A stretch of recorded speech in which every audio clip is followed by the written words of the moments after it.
All right. Thank you, everybody.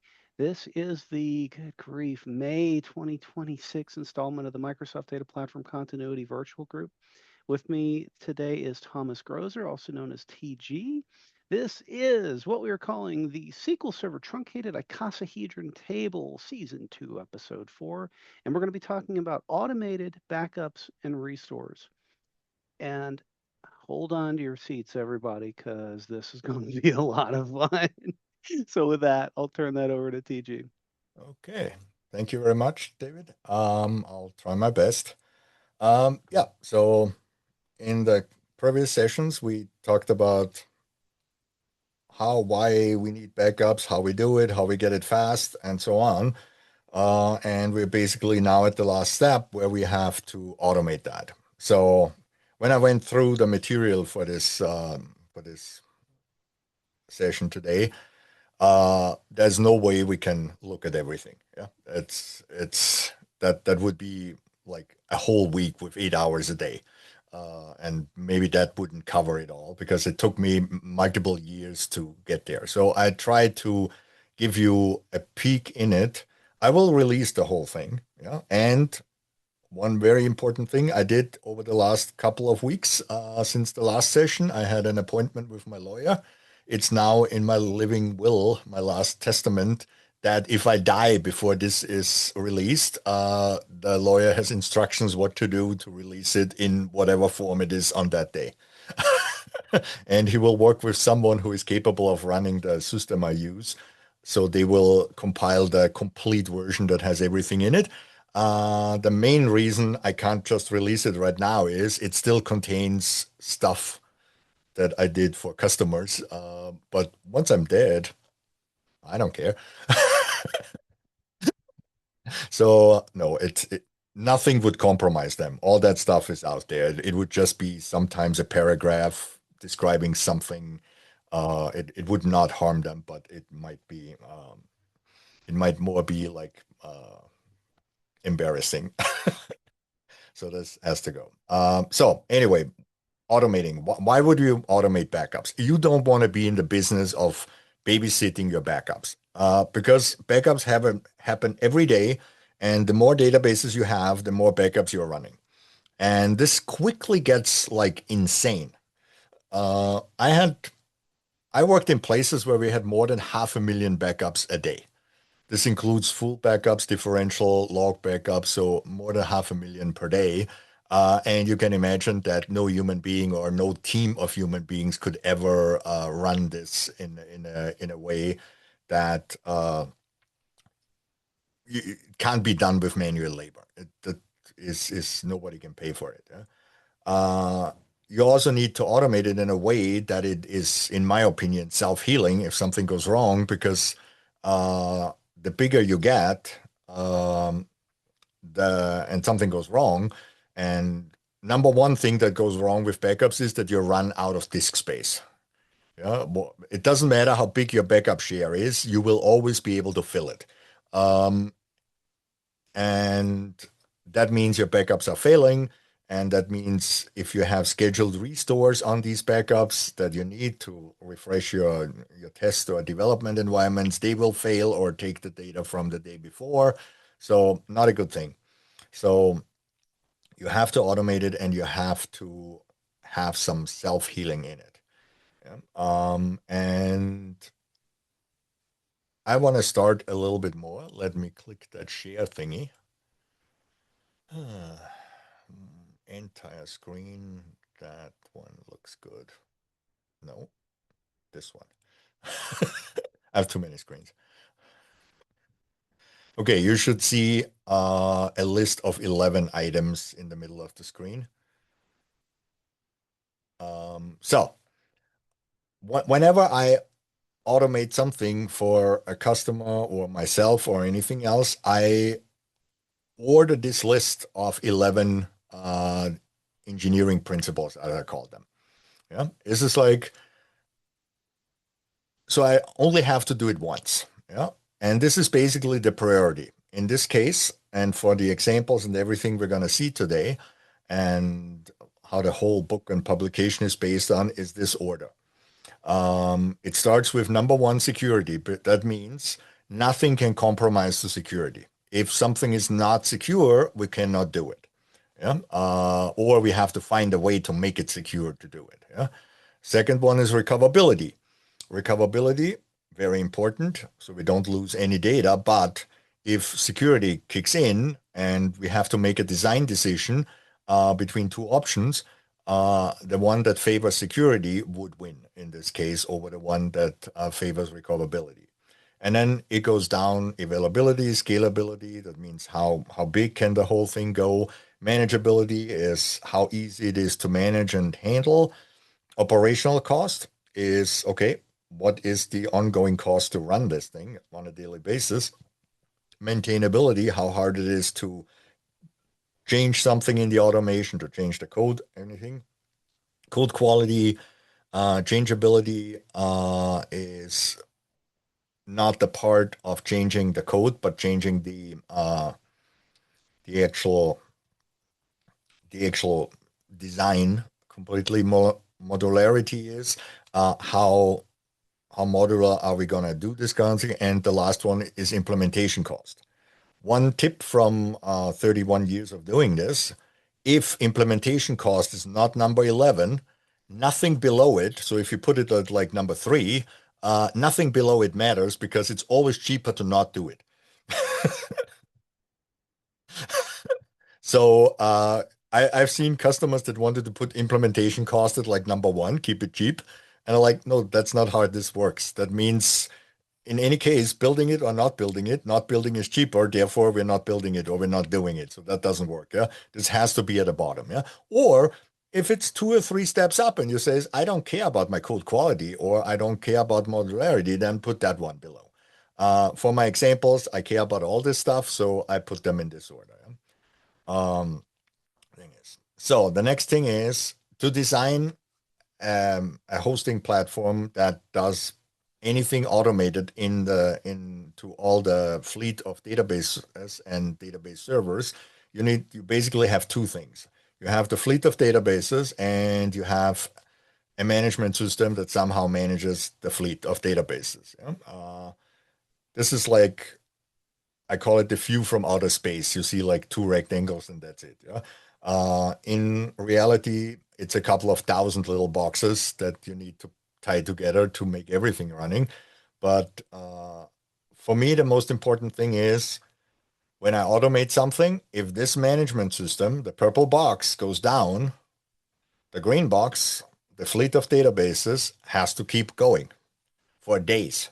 I usually keep it at 10 days because that gives me a guarantee that even the longest weekend and the weirdest alignment of weekends and holidays gives me enough time to not have to sacrifice my holiday to fix this. So this needs to run on autopilot, as I like to call it, for at least 10 days before any, and it should keep running after that. It's just after 10 days, certain things might not go smooth anymore. But the basic functionality, especially backups, cannot stop.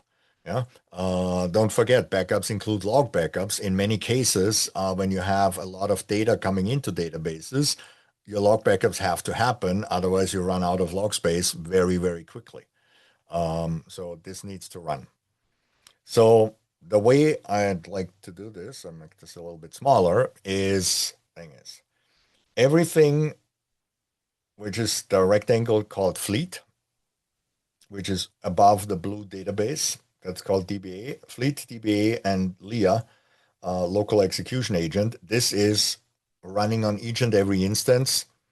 And then I have my central configuration database, a telemetry database that collects like DMVs, system tables, all that. And status is the one you can call this like monitoring. I don't want to call it monitoring, but it's basically like up down status of lots of things that I calculate. So basically, CMDB managed by humans through various interfaces. Changes are happening when they need to happen. Telemetry collects data every hour, every day, maybe every 5 minutes, a very, very small amount. thing is status collects every 1 minute to 5 minutes of data. And that's why I separate these two databases to enable the correct high availability for both of them. Because telemetry holds many years of data, status only holds a couple of hours of data, but therefore changes a lot, and it's easier to have separate databases. But anyway, so the idea is you have a user interface, some PowerShell commandlets, and raw T-SQLs that call an API comp- that is built out of stored procedures. My API layer is stored procedures. That's an API. Yeah, I don't need some stupid web service on top of it that does nothing, that doesn't add any value to it to just call that stored procedure. Yeah, the user interface can call the stored procedures, the PowerShell, and the T-SQL. And if the PowerShell commandlets, the user interface, are written like in C sharp, they can both use the exact same library to call the API. So it's a perfect extraction layer. There's no point. We tried it to put a web service on top of it. It had, after 2 years, it had not added a single bit of extra capability or anything else. It just added a lot of headache, how to do certain things. So with this API, you says like, I need a new database. You issue, click in the user interface, or you call the right store procedure, or you run a commandlet, and the CMDB will create the metadata entries for that new database. And then the execution agent will pick that up, that change, and deploy it to the fleet. And the same goes if you need permissions. Uh, someone is through the approval system, someone is requesting the permissions. The approval system routes that request to the person that can actually approve it. The DBAs can never approve. And then once it's approved, same thing, execution agent will implement it on the fleet. So how does this work for backups? And then we leave the basic design behind and focus on the backup part. The backups is you configure the backups here in the CMDB. Then the CMDB, several times a day, creates the schedule for the next 10 days. And for each and every instance and every database in the fleet, and the execution agent takes that schedule for each and every instance and copies it to the local database, which is the blue one that is on each and every instance. So every instance has the schedule for the next 10 days. If you change anything, it gets changed in the central CMDB and get pushed out again. Could you theoretically change it on the local CMDB? Yes. Would you ever do it? No. And here is the point. When does this rather complex system make any sense? You have 5 or 6 SQL servers that you manage. Don't do that. Yeah, it's way too complicated. Yeah. My recommendation is if you have just a handful of SQL servers, go with Ola Hargrain's script. Yeah, they are tested. They are decades old now. They handle every case. And my threshold for when it makes sense to think about a central managers, because the difference is Ola does not much different when it comes to how to actually back up the databases than I do. We call things differently because he's Swedish and I speak German, but that's the main difference. Uh, but for his system, you have to configure it on each and every instance. For mine, you configure it once in the middle, and then it's pushed out. I worked with systems that had thousands of instances of SQL Server. You cannot go through 1,000 instances and change a configuration. So my threshold is as long as you can change each and every backup configuration that you need to change for each and every database on all your instances in less than 15 minutes, Ola scripts are perfectly fine. If you can sit down and say, okay, I need to change. Today we can't do the backup at 10 p.m. We have to change them to 9 p.m. So if you can in 15 minutes connect to each and every instance, make the change and log out, then you can still manage instance by instance. If you need more than 15 minutes to do that, forget it. Yeah. Thing is, yeah. And cheating by using a multi-server query that changes the same table on 100 instances, no, not a good idea. So that's that. So what now happens is that the local execution agent constantly looks in the DBA database if there is anything to run and then runs it. Yeah. And I have prepared a little demo for that. Um, so this local execution agent, I'm in the DBA database. I don't know if you can see that, but the rest of the script, it should be, this is like how big I can go. Um, You are showing LaTeX Studio right now. Not SQL Management Studio. No, How is this possible? it's Zoom. Stop sharing and reshare. It might fix it. Yeah. Did I click on Windows instead? Application Windows, hilarious. Double Uh, click Entire screen. Where's and the make a right joke screen? while you're doing that. I make Huh. jokes about I can build you $1 billion SQL server, but you ask me to screw in a light bulb or fix a projector in a conference room. Good luck. You see SQL Management Studio now? There we go. Yeah, Yeah. Okay. Thank you very much. Okay. cool. So we're in the DBA database, and if you look down here, there's this the SQL Server. The local execution agent is implemented with SQL agent, yeah, because it's there. Why not use it? Yeah? And one thing that I implemented is I call it degree of parallelism in honor of SQL Server's parallel plans. Um, and the schedule that you need to execute on each and every instance, you can define how fast it gets processed by saying how many parallel jobs you want to run. And this is also a big difference between Ola's and my system, is if you have to back up like 100 databases, you don't want to do 100 backups at the same time. That's not a good idea. But you might want to run 5 or 10 at the same time. And the system staggers them and does all these nice little things. And what I've implemented is, so to show you, right now we have one job that runs for this. But if I want to run like, I want to run 8 at the same time, I just run this. And now I have 8 SQL agent jobs. And unfortunately, I cannot do this here bigger, but you see they are just here. If I want to go back to 2, it will do the right thing. And it's implemented in a way, if one is currently running a backup, it will wait for it to finish before removing it and all that. Yeah. So they can all self-destruct and all these nice little things. So this is like one of the basics I had to implement, something that can run stuff in parallel.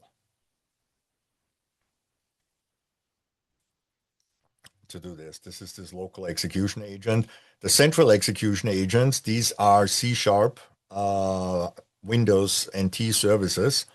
And I run several hundreds of them from a bunch of VMs. Each VM can run like 60, 100 of these agents, depending on the type. And there's agents that can do file copy operations. There's other ones that can execute stored procedures. There's some very special ones that can like collect performance counters. There's one group that can execute PowerShell commands. There is one that can deploy that DBA database. And there is a one that can create that DBA database. It's a separate one because it needs different permissions. As I said, the whole thing is with security in thing is anything, the central execution agents have zero permissions on the SQL Server instances except of executing stored procedures in the DBA database. So unless it's in there, they cannot do it. So it's not like some other solutions that are on the market where this execution agent needs to run a sysadmin. And then basically, if you hijack it, you can make it do anything you want. Here, in this solution I came up with, it's only possible to do what's already here. And therefore, I need to ensure that that DBA database is only deployed from a trusted source. So I use deck packs, which is basically you take your target that you want to have. This is how my database should look like. And then you use the DECPAC deployment utility. It looks at the current database, it looks at the one, and makes all the changes for you.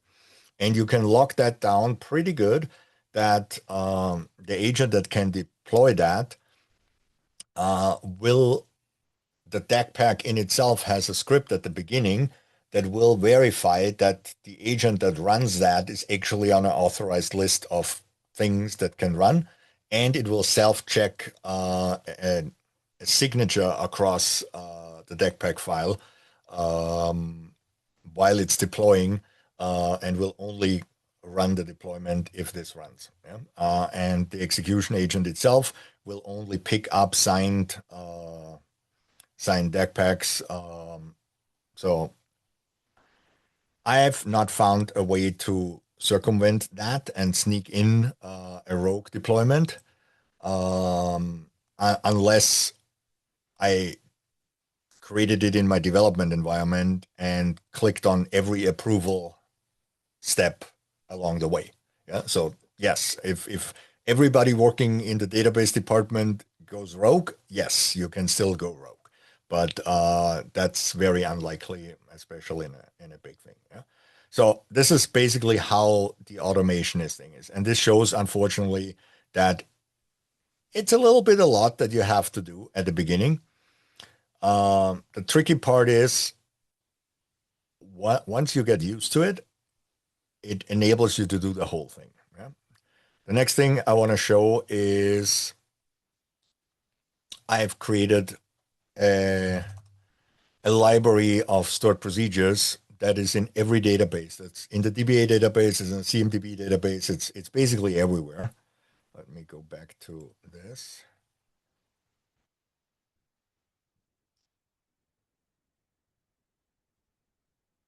Sorry, need to scroll a little bit to get to the part. This document is getting really big. You mean getting thorough? Yeah, sorry. I'll get there. I should have split it into. Here we go. I call it ALF, ALF. Whoever grew up in the 70s knows that TV show. And it's the advanced logging framework. It's just hilarious. It's basically the problem with logging is that every application has their own logging. Yeah.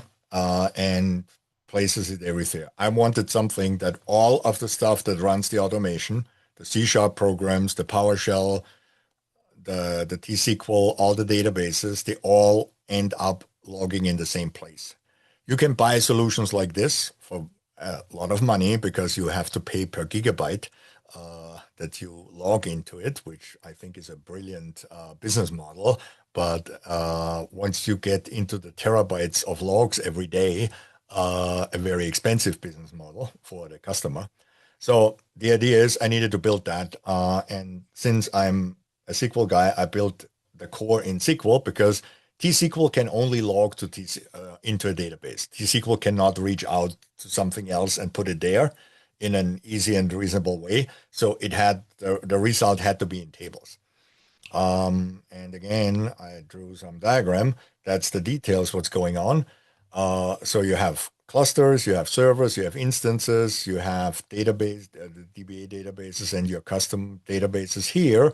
And all this information like event log, error log, cluster log gets collected in the telemetry database or in the DBA database. And from there gets pulled into the central logging database. And all these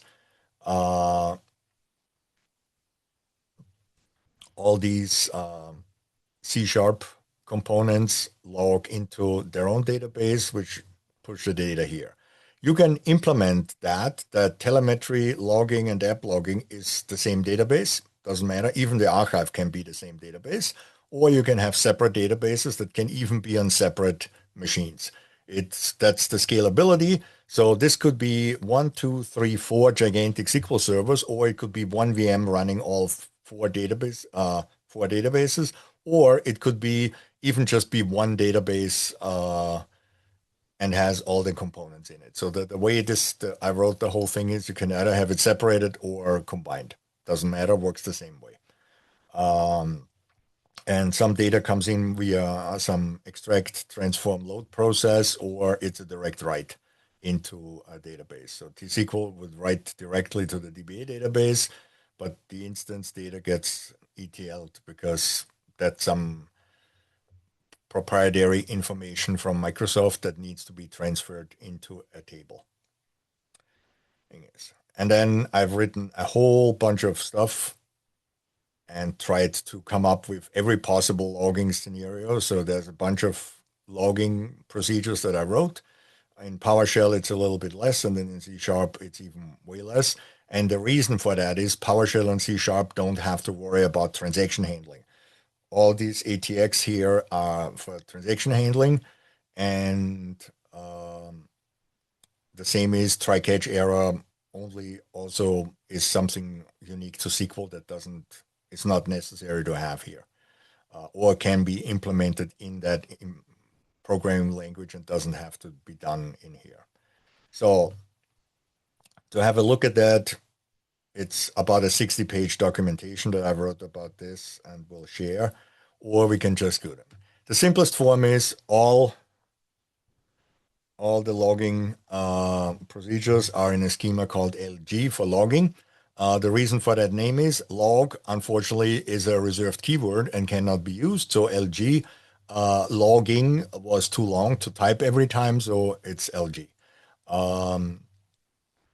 Then you put in what you want to do. So I want to log information, or I want to log an error, or I want to log a warning, and it does all the right thing. Unfortunately, for now, you have to provide proc ID. This is so I can grab like all the information, where the logging comes from and everything like this. I'm working with Microsoft to have a way to figure the proc ID of the outer store procedure that calls the inner store procedure. Right now, it's not possible. And then you have a C printf style way of formatting your message. So this will create a nice little text, time in UTC, time in my local time zone. And yes, there are question marks. That's on purpose. And hello to session 4. It just places this can be variables, whatever you need to do. So it's really good for logging information in when you have store procedures that do certain steps in them. Thing is, the next step I borrowed from David. So if you do a regular backup of your typical named database to your typical backup device, you get Perfect. that. There's Valid syntax, by the way, everybody. Yeah, that's fully valid syntax. You just have to do a few things to make that happen. Uh, in SQL, for the people that don't know, the database name is Unicode, and Unicode includes all the emojis on the planet, and therefore you can literally create devices and databases with emoji names. Should you do that? No. Should you do this on a test system where you give demos? Yes. Should you do it in any production system? No. Um, Just note this will actually most likely cause your backup and maintenance routines to fail because most of those cannot handle the Unicode. Most file systems cannot handle these icons. So if you have any Unix-based file system, it will fail. If you have NTFS, it works just fine. Uh, Anyways, yeah. So if you now do a backup that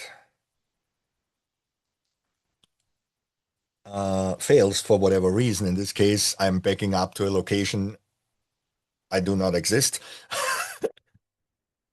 which grammatically correct would be this.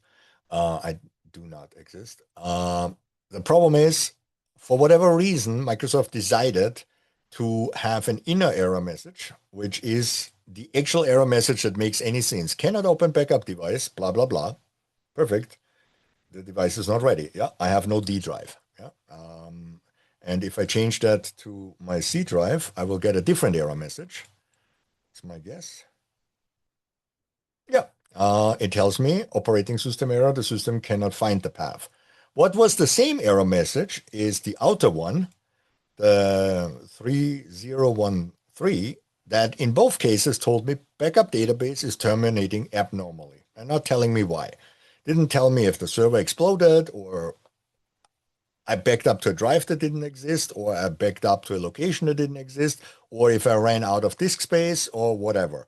The problem is if you examine the error variable and the error message in a try catch, you get the outer error message. And so that doesn't help me. So what I wrote is a little ping log inner error. And we get the error messages. But now if you look what I logged, error number 3201, which is the inner one, and I got the whole error message so I can actually in my log see while the backup failed. I'm not just seeing if I just did a try catch or something, it would not give me the inner error message, it will only give me the outer one.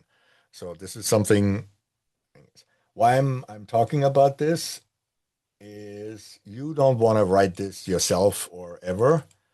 Um, this is the code that gets the inner error. Yeah. I did not write that. Erland Sommarskog from Sweden wrote that many, many years ago. I fixed two bugs that were in there and rewrote some variable names, but it's based on his code, and who fully deserves that. He wrote a store procedure that literally parses through a DBCC buffer uh, and the DBCC output buffer, and he basically parses through these hex numbers and extracts the error correctly. Works all the time, has no problem. There's a bunch of places where this can be used. So this is why I have this logging framework to allow me to quickly use that. Yeah. So I haven't looked at this code in like 15 years. 15 years ago, I wrote this, and since then I'm using it. Yeah. Another thing that that logging framework can do is the problem is when you log into a database and you try to log something um, inside a transaction and you roll back the transaction, your logging table does not contain because the log right into the logging table is also. So I had to come up with autonomous transaction called short ATX that I can log and then save that transaction. So I'm basically doing the exact same thing, except I have defined an ATX buffer, which is a custom table type. And I insert into that buffer and have special ATX versions that instead of logging it into a table, they return the data set that then gets inserted into that buffer, and that is just a table variable. And table variables have a very awesome feature. Table variables do not get written to the log file, which is the thing is, and in a rollback, they don't roll back, which is also important if you actually use them in a transaction that you have to clear them after the rollback because they will still have the content. And that's what then persist ATX does. So I'm basically writing my logging into a temporary table in between and then storing that, but it happens outside the transaction. So if I run this, now I have in my regular table the what I logged in there. Yeah. So this is why I have this framework, and it helps me because when every store procedure that gets called logs all the parameters it got logged with. Every time I have an error check or a condition in there, I log which path I took so that in all the code, I can see easily where we are going and where did it go wrong. Because the problem again is if you have several hundred machines, uh, you are not watching this live. Yeah? And it's normally, you have the easy ones, you ran out of disk space or so. That one you can figure out within minutes. Yeah. But when you have something that, like, there's some weird character in a database name or something that gets one of your file systems to fail. So the one where you dump the backup still works, but then you copy that backup file to a different location and then it fails or something. Yeah? These are things you're looking for hours because all the other databases on the same server work, but the one database does not. And this is when you have all these logging information will help you find something. Yeah? And are you creating a lot of log here? Yes. But that's why I have this log info, log error. Uh, Thing is, I can filter out all the info information because that is not important. Yeah, this is important if I want to look at the flow. How did the flow change? But not if I just want to know what went wrong. Then I'm just looking for errors. And the last one is that I haven't talked to you yet. If you log critical, so that's one level above error, it will trigger something that I've wrote, which is called alert router. It basically takes your critical message and decides if you need to be woken up. And the way it does that is, so everything critical gets routed to alert router. And then alert router has rules if it immediately, if it sees this error. So for example, if I see a corrupt page inside a database, that's a wake up call. Doesn't matter at which time of the day or anything else. Yeah. If I see a failed backup, alert router has the capability to check, okay, did this database backup fail more than once? Yes, then I'm going to wake you up now because we now have two consecutive failures. If it only failed once before, or if it worked fine the last time, it just failed once, it will not wake me up at 3 o'clock in the morning. Will it send me an email to my inbox so that when I come into the office or start working in the morning, I'll see that the backup failed? Yes. But I know I still have the backup from the day before that was okay. Yeah. So it's not a reason for me to wake up. The alert router is basically, do I have to sleep? It can route on events like only do if a certain number increases. Yeah. So only alert me if a number gets bigger or if a number gets smaller, or only if it happens this many times in a row, or if it happens this many times within a specific time period. So, for example, if backups fail every other day, I want to be alerted if I have more than three backup failures within a week. That don't wake me up, but again, send me an email. Yeah. If it auto heals, it will clear. So if a backup runs successful, then fails, and then the next one on that same database runs successful, it will not send me an email that the backup failed because it fixed itself. Yeah. So, for example, the way I designed the backup solution is it can autocorrect a full disk. So it has a list of all the file servers I have, and it has the one it normally uses for that database. But if this one is full, it will not retry the backup immediately to the same file server because that one is full. It's not going to be empty if I try it 5 times in a row. That's insane. It will just fail with the same error. But if I go to the other one, I have a chance of succeeding. Yeah. Same if it can't find the backup file. Okay, it's not here today. Let's use another one. Yeah.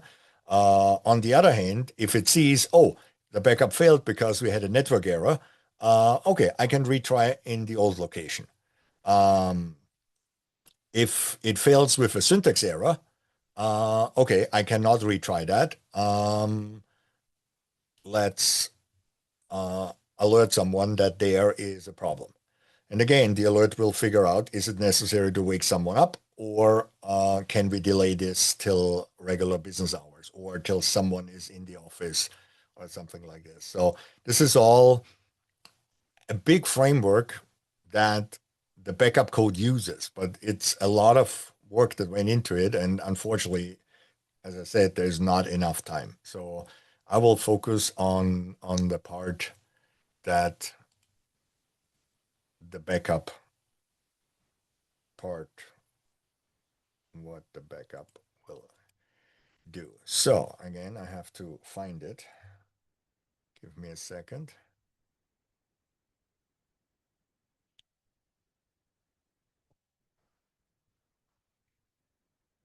This is still documentation for the logging. Oops.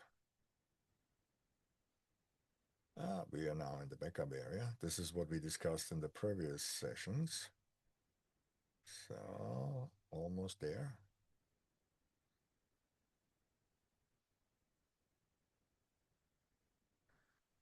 So now we have the hardware.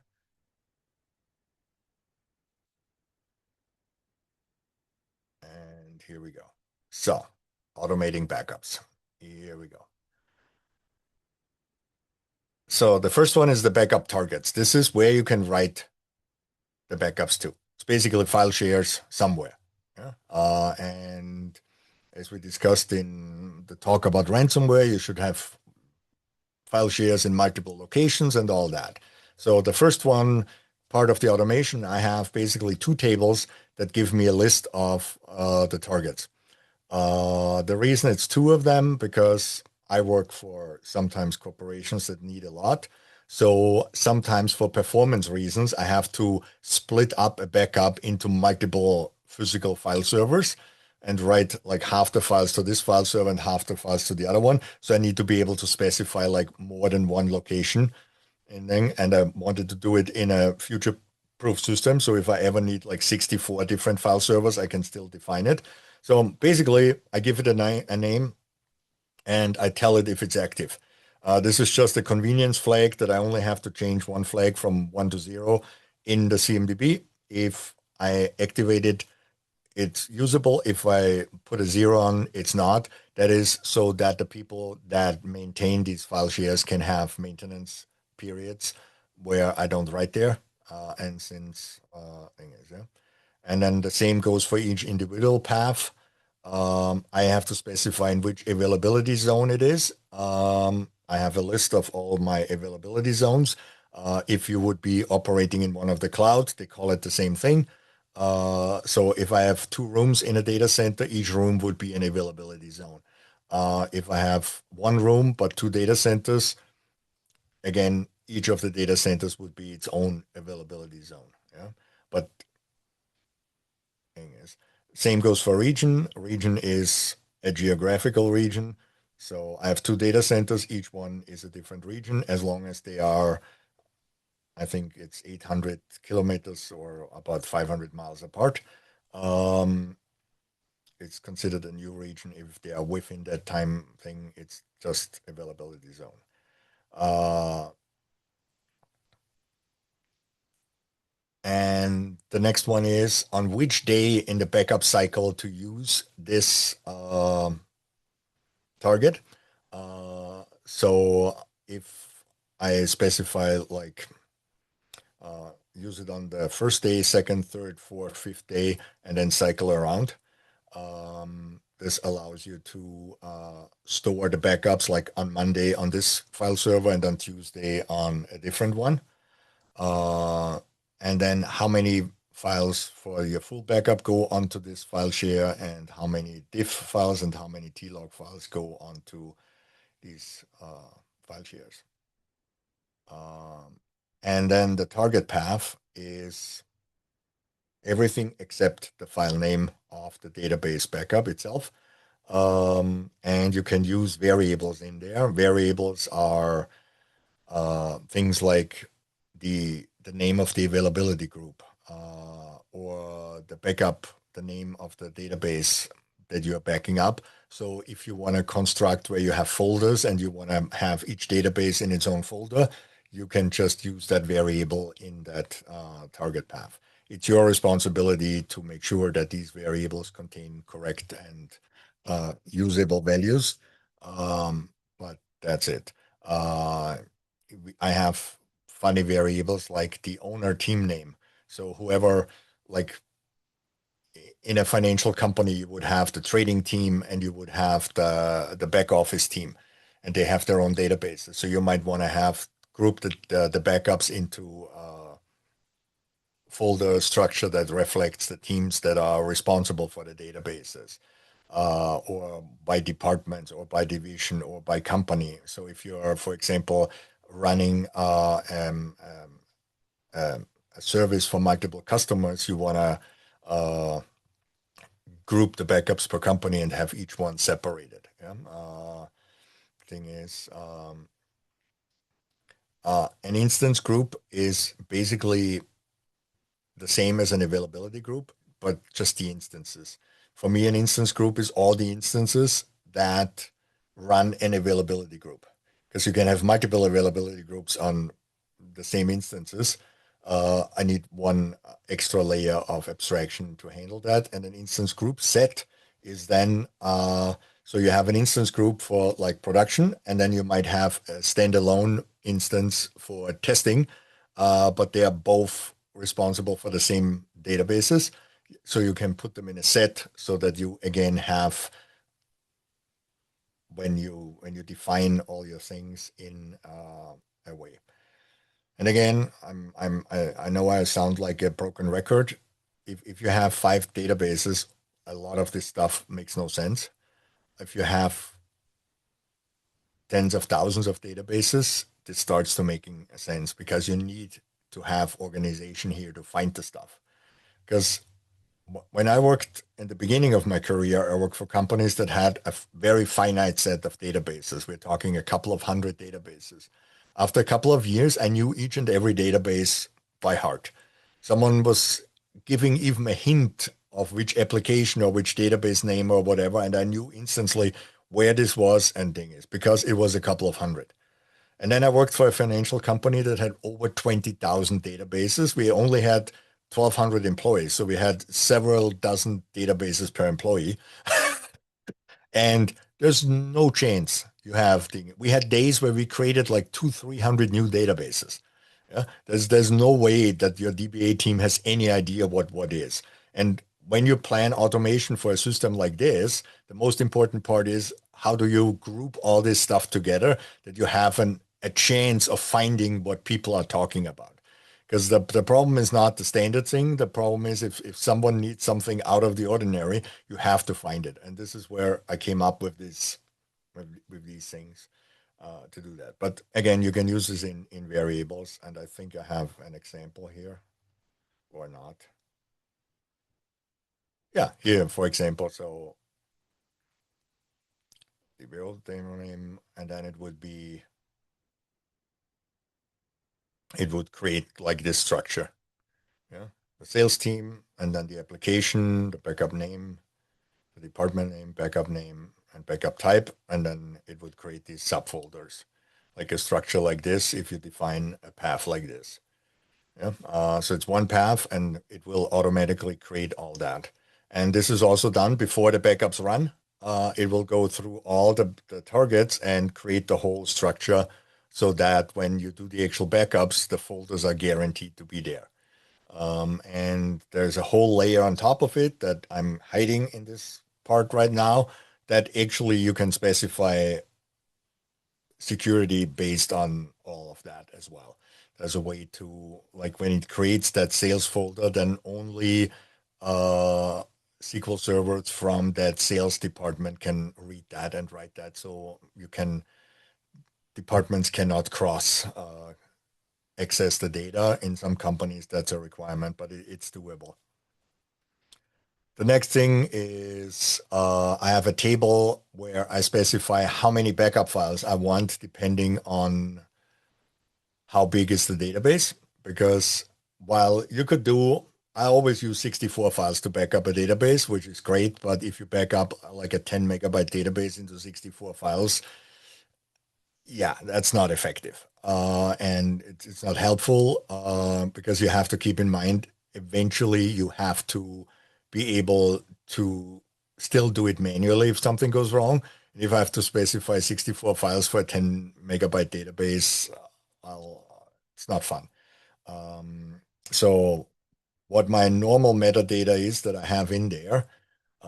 So this is the table. I have 4 different settings that I have default. Number 1 is standard. We'll get to that. Number 2 is force one file. So I want to force the backup into one file, regardless of the size, which might be a bad idea, but I can force it to one. I can force it to 12 files. 12 is a very good number because you can split it in an insane amount of different ways. You can have 12 different file locations. You can have 6 times 2, 3 times 4, 4 times 3, uh, 2 times 6, and 1 times 12. The next number in this sequence is 24 and then 60. 60 is even better because now you can have multiples of 5 as well there. If you want to get to 7, then it becomes unfortunately too big. So SQL can't do that anymore, but it's fine. And then I have a 464 files. This is if I need the smallest possible backup files, then I can force it to 64. When would I have 464 files? If I have to do a transport over a long distance. Because the smaller the files, the faster, the more I can do in parallel, the better. So let's have a look.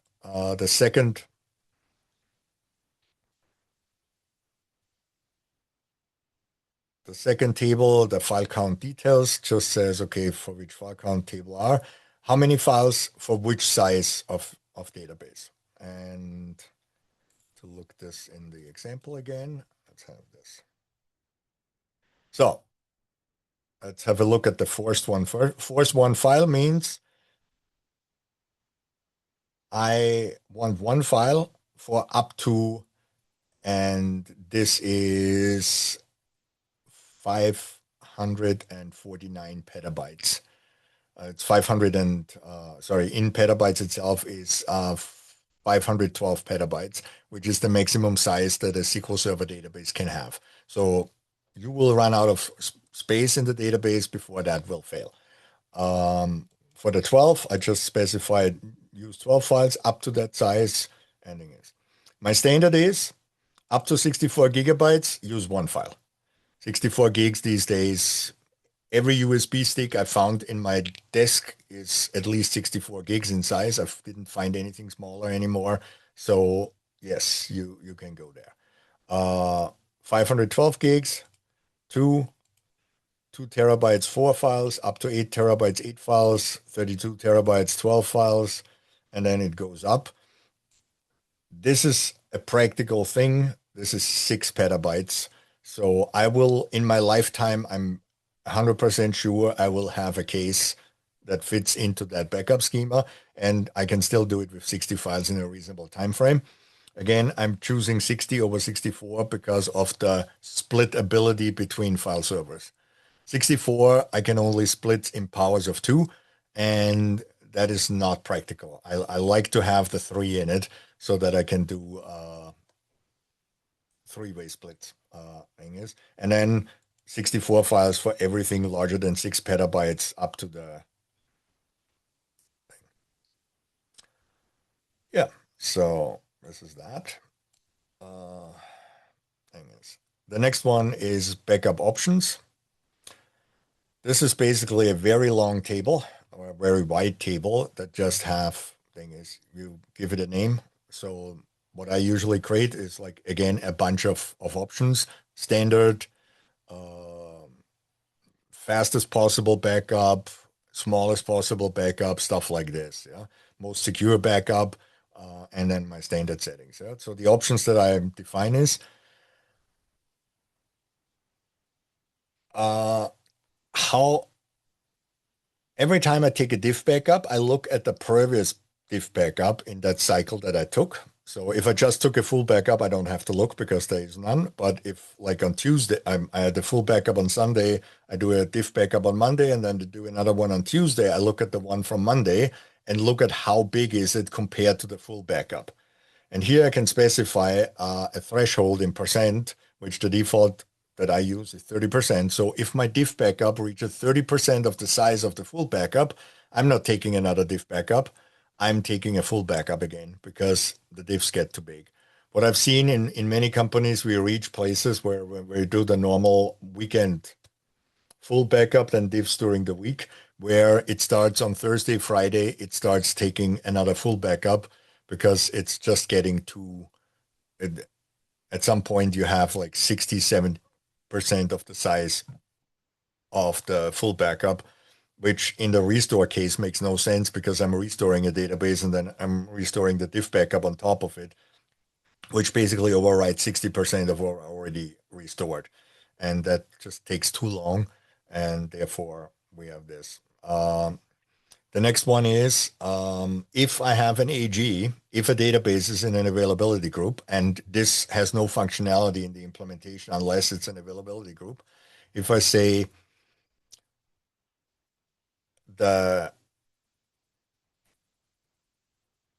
how much data is in the log file, and if it's, I can either specify a percentage, like 10% or something, or a certain amount of megabytes. I always use the megabytes, but I give you the chance if you want to work in percent to do that. um, Megabytes, and my default is one. So if there's less than 1 megabyte of data in the log file since my last log backup, I'm like, okay, I'm skipping this log backup because this is practically is nothing.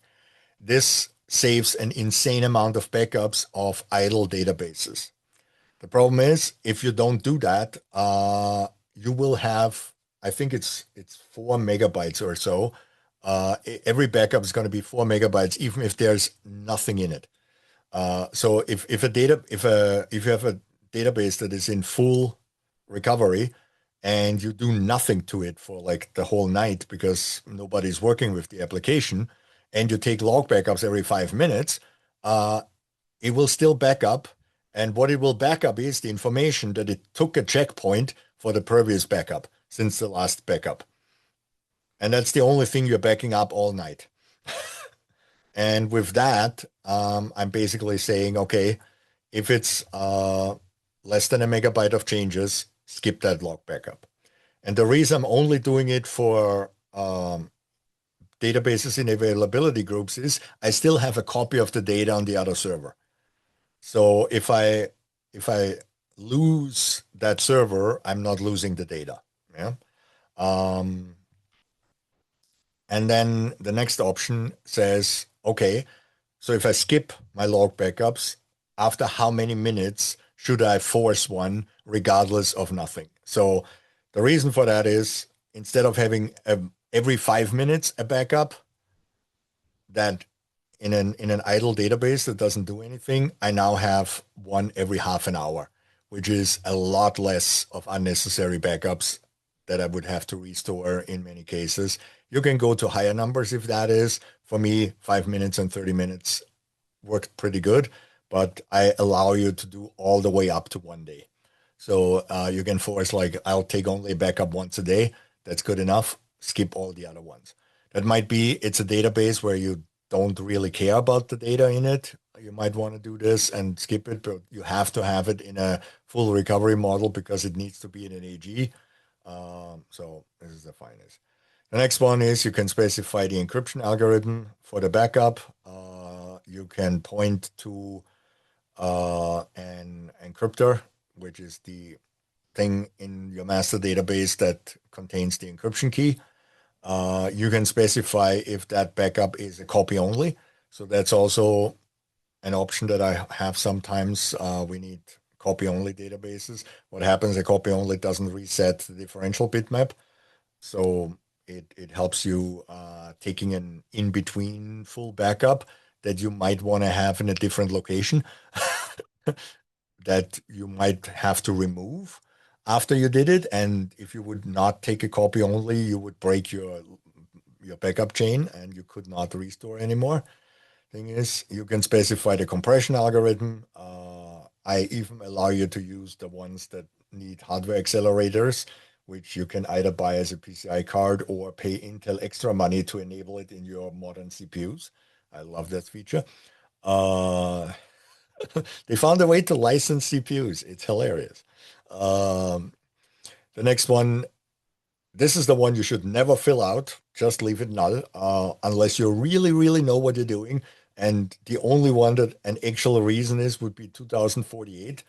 If you know that your backup gets sent to a CD-ROM or Blu-ray, because then you have to force it. Because if you write it to a hard drive, it's not 2048. I guarantee you that because there's no hard drive with that sector size. But you can force that sector size, and then you can, when you transfer it to a DVD, you can restore faster from the DVD. But every other case, leave it at null. SQL figures it out by itself and picks the perfect number. Wasn't an issue many years before when every hard drive was 512. Now you have 4096 in generation 4 NVMe drives and 8192 in Gen 5 NVMe drives. And it's a nightmare. Thing is, buffer count, I let you specify up to 10,000. Leave it at null, and I calculate it correctly. 10,000 is fine. If you have a couple of terabytes of memory, you can do 10,000 buffers. It's only 4 megs each.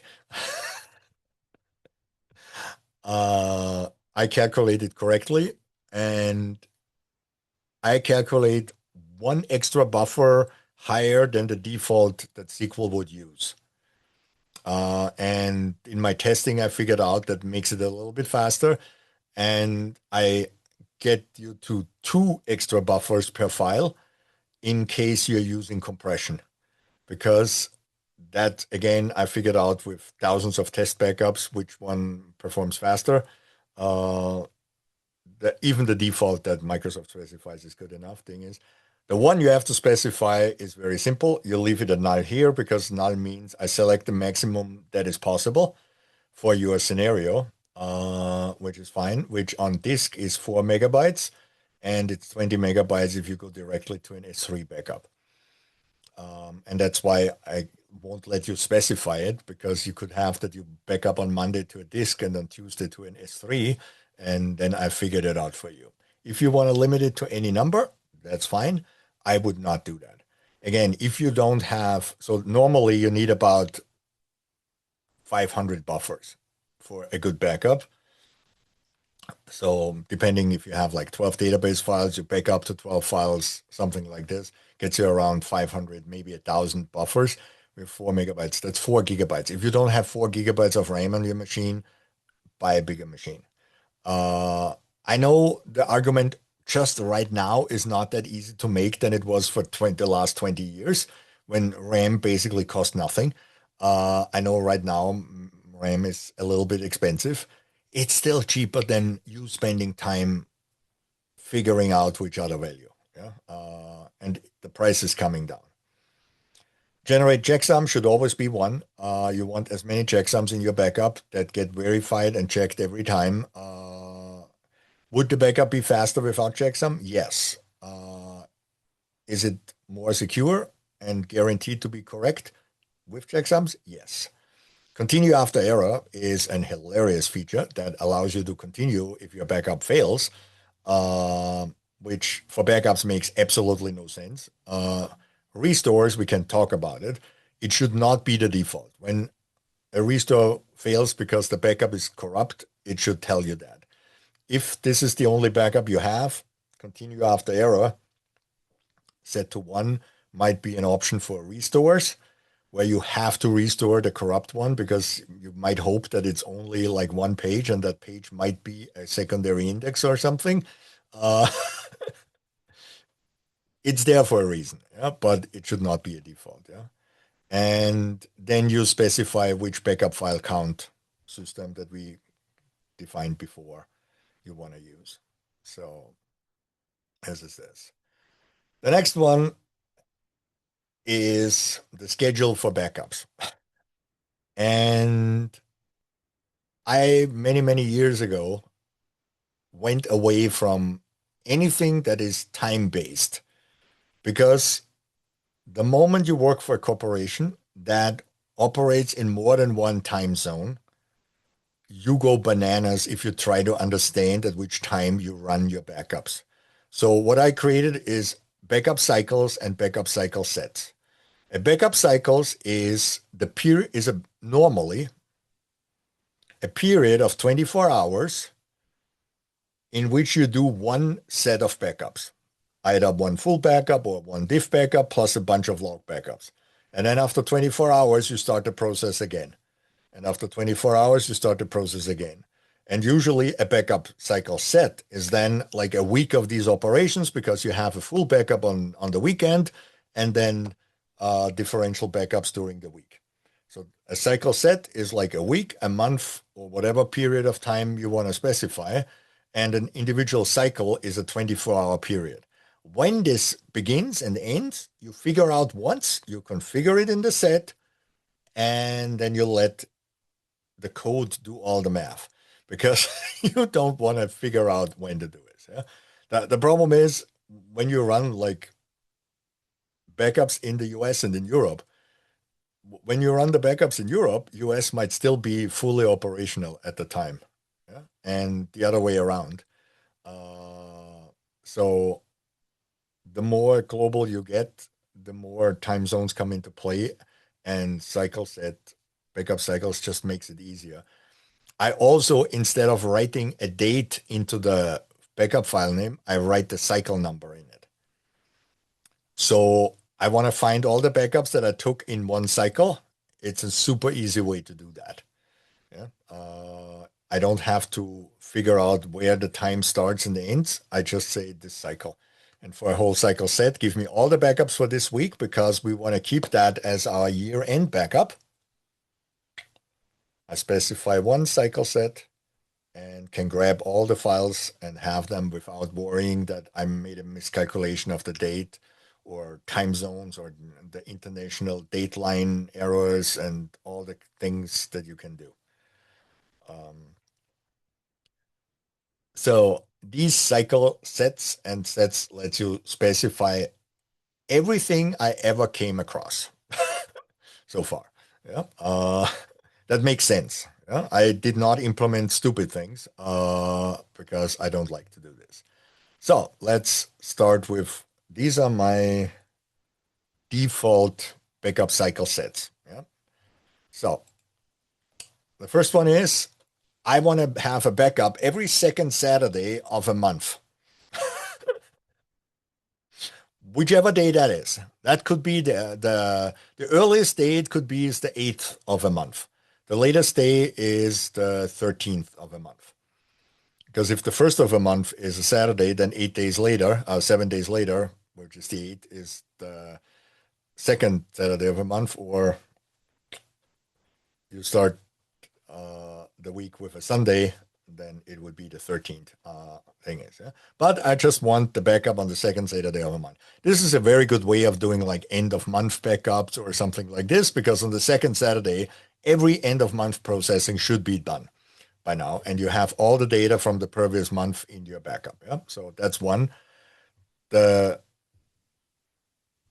other one is the third day of a month, which is again, I need an end of month backup as quickly as possible. Again, after 3 days at the end of the month, all end of month processing should be completed.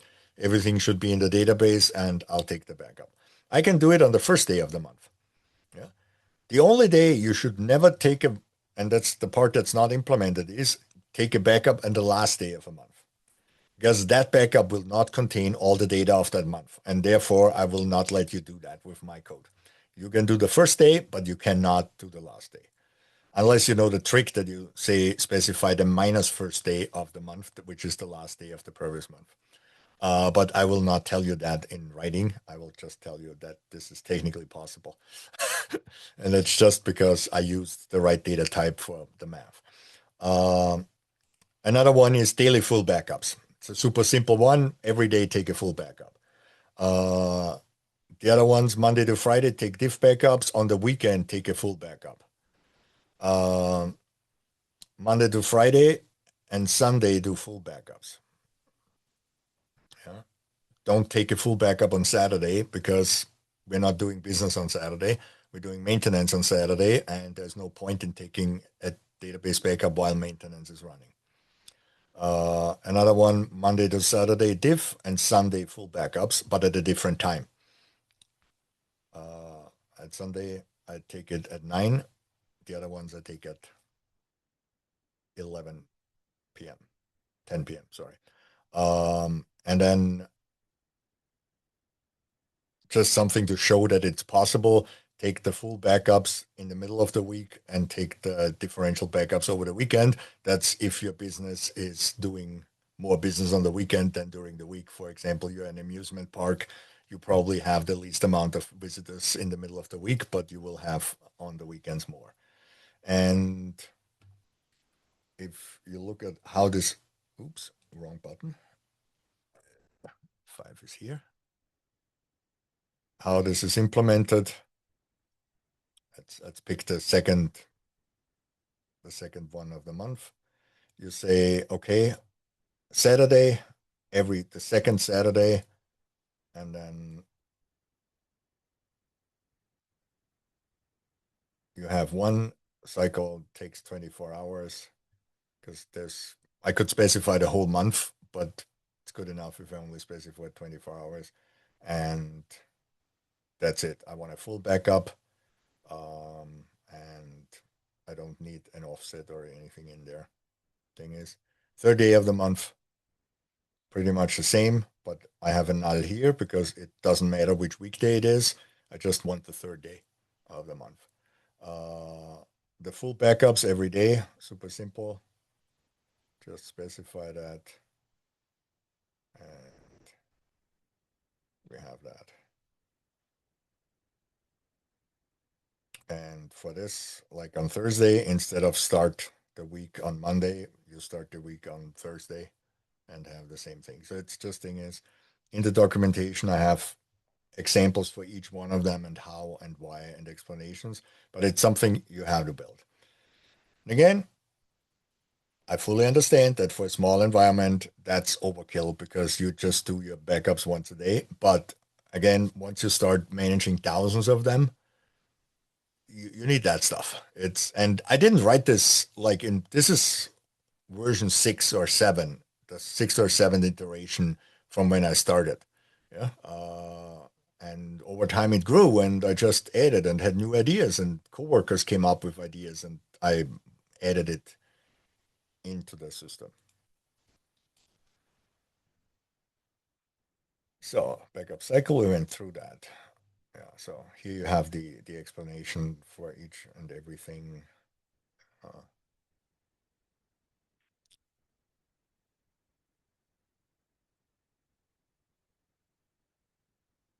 so So the final metadata part is the backup plan, which is the one that basically ties everything together. So we had schedule, we had how many files, we had which targets and all this stuff. Yeah. And the backup plan basically groups all this together, pick one of each, and that's your plan. And that plan then gets assigned to each and every database or to the whole instance or to the whole fleet. I want this is my default. Unless I override it somewhere, this is the default. Everything gets backed up every day, full backup at 10 p.m. Uh, Give it a plan. You tell how many minutes between log backups. You can specify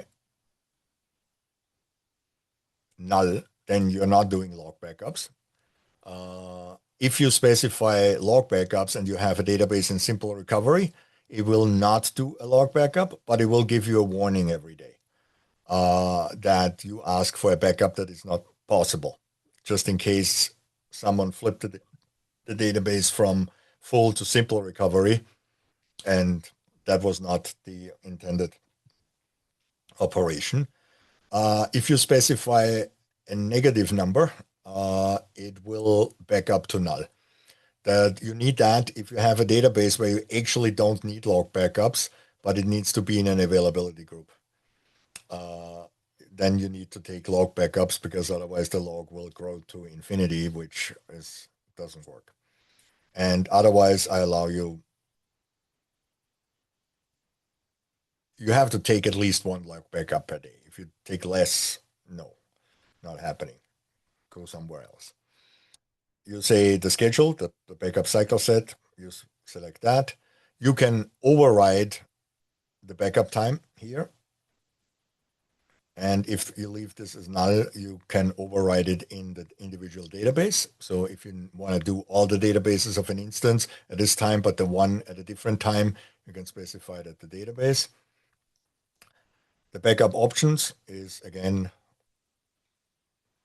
which backups, and the backup target, where do you want this? And don't forget that backup target can specify multiple file shares for different days or multiple file shares for each day, and it can specify multiple locations in multiple availability zones, which I would use in a way that the one in the closest availability zone gets used by default. But if this one is not available for any reason, I go to the next closest one.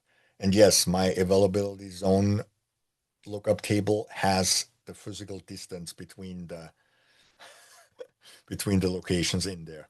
So you can specify how many miles or kilometers are specified in standard metric form, how many kilometers are between them, so it can make a very good guess which one to use. There is a way to override it to have the correct distance, but give it a penalty. You can specify also, it's not just the distance, it also says what is the maximum throughput that you can have between the two locations. So if you have like a 10 gigabit line to a location that is 500 miles away, but you have a closest location that is only 100 miles away, but it only has like a gigabit, it still makes sense to go to the further one as a backup plan. You can specify a different backup target for long-term retention. Long-term retention is where the backups, like the end of month backups and so on, end up. Then I want to alert on this plan after how many failures of full backups. Yeah. So if I have two full backup failures in a row, that means yesterday and today failed, I get alerted. Same goes for diffs and same logs. I usually go with three because they happen every 5 minutes, and that could be that the backup file is rebooting or something, and therefore we have a bunch of failures, or we have an AG failover that takes 2 or 3 minutes to recover all the databases. Don't, as long as it fixes things. Yeah? This is not a monitoring solution. This is like, okay, your backups are failing. Again, and I also have a second threshold after how many T-log backup failures in within 10 and 24 hours. So I don't want to have like three failed, like two failed, one successful, two failed, one successful, two failed, one successful, and don't know about it. So if I have more than 10 within 24 hours, and again, you can specify any integer value here, I want to know if I have constant log failures, individual ones, because that also tells me that something's wrong. And this is per database. Yeah. So if database A has a failure and then B, C, D is fine, and then in the next round A works and B has a failure and C, D is fine, you will not get alerted on that. But if the same database has an issue. The next one is the retention plan. The reason I don't have the retention plan and the backup plan together is because these may vary a lot. And just creating all permutations between backup plans and long-term retention makes no sense. Also, usually the backup plan is specified by the DBA team. The retention plan is specified by the database owner. The database owner is the only one that knows how many years he needs backups. And the retention plan is the one that's expensive. The backup plan, you have your file shares, you bought and paid them, and how often you put stuff on there and replace it then after a couple of days, it doesn't cost you more money.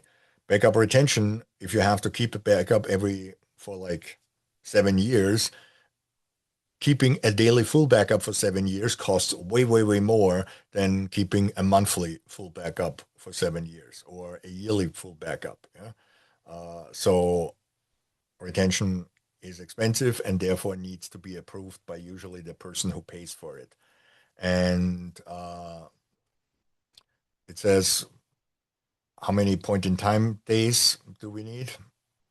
Um, and again, I keep 5 weeks plus 1 day. Again, a full month plus the worst case scenario, Christmas holiday, blah something. Thing is, retain daily. How many remain weekly days for so many days? So retain monthly, quarterly, yearly. That's all the thing is. So how many of these thing is? So we're not keeping everyday backups, but we keep one every week for 2 months plus 1 day. And then we keep monthlies for a whole year. Sorry, not, yeah, for a whole year, monthly backups. And then we keep yearly backups for 7 years. So that's the thing. A new thing is legal lock point in time is a bit flip on or off. That's a feature from AWS. I often use AWS for the S3 Glacier Deep Archive for long-term backups. Legal lock is it's literally a bit you can flip on your S3 object, and the moment you put a legal lock on it, neither you nor Amazon can delete it. Be aware, the moment you flip that bit, Amazon sends you a bill for the remaining time you want to have it locked. So be very sure to put an expiry date on it. So if you say, okay, I need this backup for 7 years, uh, and you flip that legal lock, Amazon will immediately bill you for the whole 7 years. The nice thing is you've locked the price in. So if Amazon goes up with the price, you already paid for it. The bad thing is you paid for 7 years and that's it. The only way to delete that file is to go to court with Amazon and ask a judge to give Amazon a court order to do that. Amazon will not object to it, but you have to basically sue them to get that out. That's why they call it a legal lock. It's the only way to unlock it. Even if you delete your contract and your account with them, the file will still be there for 7 years. They will not delete that file. Nice thing. Helps a lot with requirements for stupid regulations.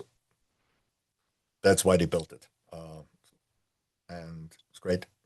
Um, and then in the retention, I also specify how these backups need to be verified. So if I take a yearly backup, does it need to be verified or not? If yes, then it will go into the pipeline to be restored at a certain point. Um, yeah. So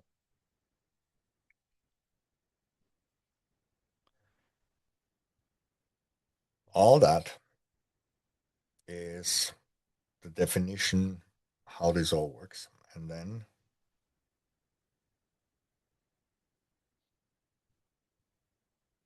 in a second.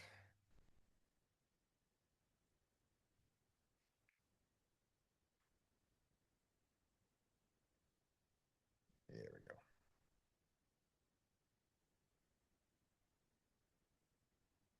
Yeah, can only be another hour or so till I find this thing. I know it's somewhere.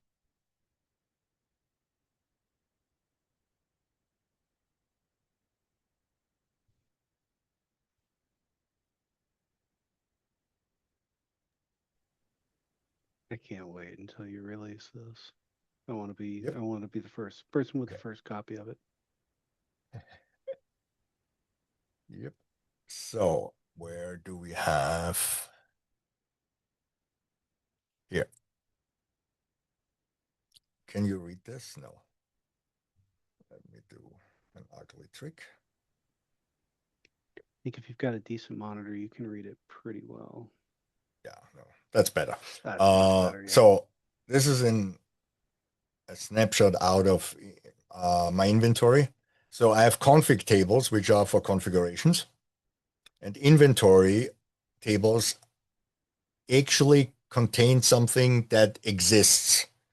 So like a backup config, a backup plan is a config because it's just something that exists only in my management software. There's no counterpart that exists in the real world. If it's in inventory, it exists in the real world as well.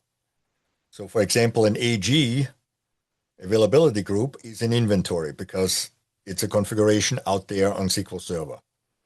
An instance group, which is the group of all the instances that make up an availability group hosting environment, that's just configuration from me, so it's in config.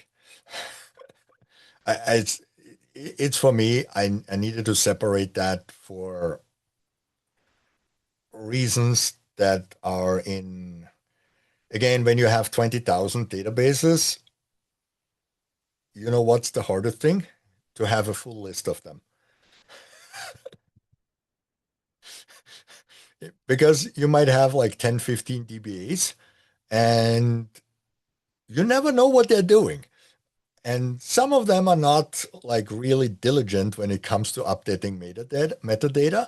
So what I have to run every day is I have to compare the real world with what's in my metadata and then have a drift report. So why is there three more databases on that instance than we have in our metadata? Yeah. And because if you automate it this way that you base your automations on your metadata, then versus you have a simple script that lists all databases and just takes an easy backup to one folder. Uh, if you don't have a database in your metadata, it doesn't get backed up. You could add an option that it will back up all databases not found in the configuration with a standard plan or something, but I don't recommend that. I rather have you have a drift plan every day and have it fixed. So the DB name is whatever the database name is based on SQL Server. Doesn't matter how ugly it is, it will work. And yes, I had to add that for Lutron with their stupid C:\\database name. Uh, a unique database name is something that I invented. Um, you should have unique database names to begin with. The problem is, once you reach a certain amount of databases, especially third-party databases, you have no idea how many trading applications came up with the brilliant idea of calling the database trading DB. And they are completely different products and completely different databases, and they run on different instances because they need an isolated instance to begin with, and they cannot rename the database because everything in their code is hard-coded to that database name. So you have suddenly 16, 20 databases that are called TradingDB in a typical hedge fund. And the same thing goes for HR databases and for accounting databases, and it's hilarious. So, but you want to specify a unique name. It's just something you have to come up with. By 99% of the time, it's going to be the same as the database name. But if you have multiple, another good candidate for a very duplicated database name is master and MSDB on every instance. Uh, they also need things. So for them, I've, for example, auto-generate the unique name as master underscore instance name, which then Microsoft put me a dagger in by creating the new thing called contained availability groups, where you have multiple master databases on each instance now. So that's a fun part. Thing is, each database is part of an availability group. Okay, hold my beer.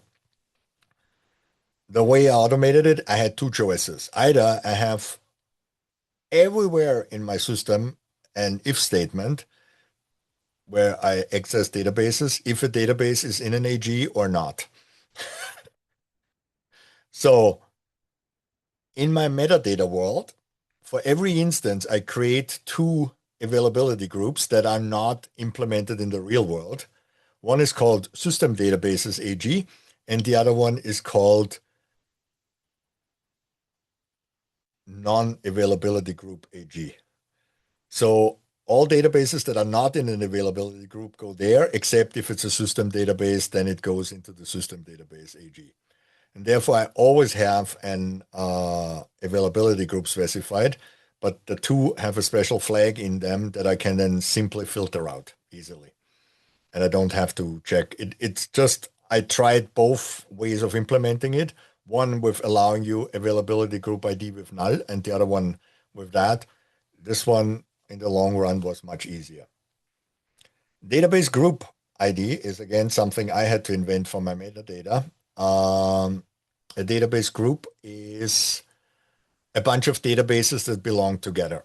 This is might be used for backups. I use it in the backups so you can specify a different time for the backup and a different backup plan based on the group.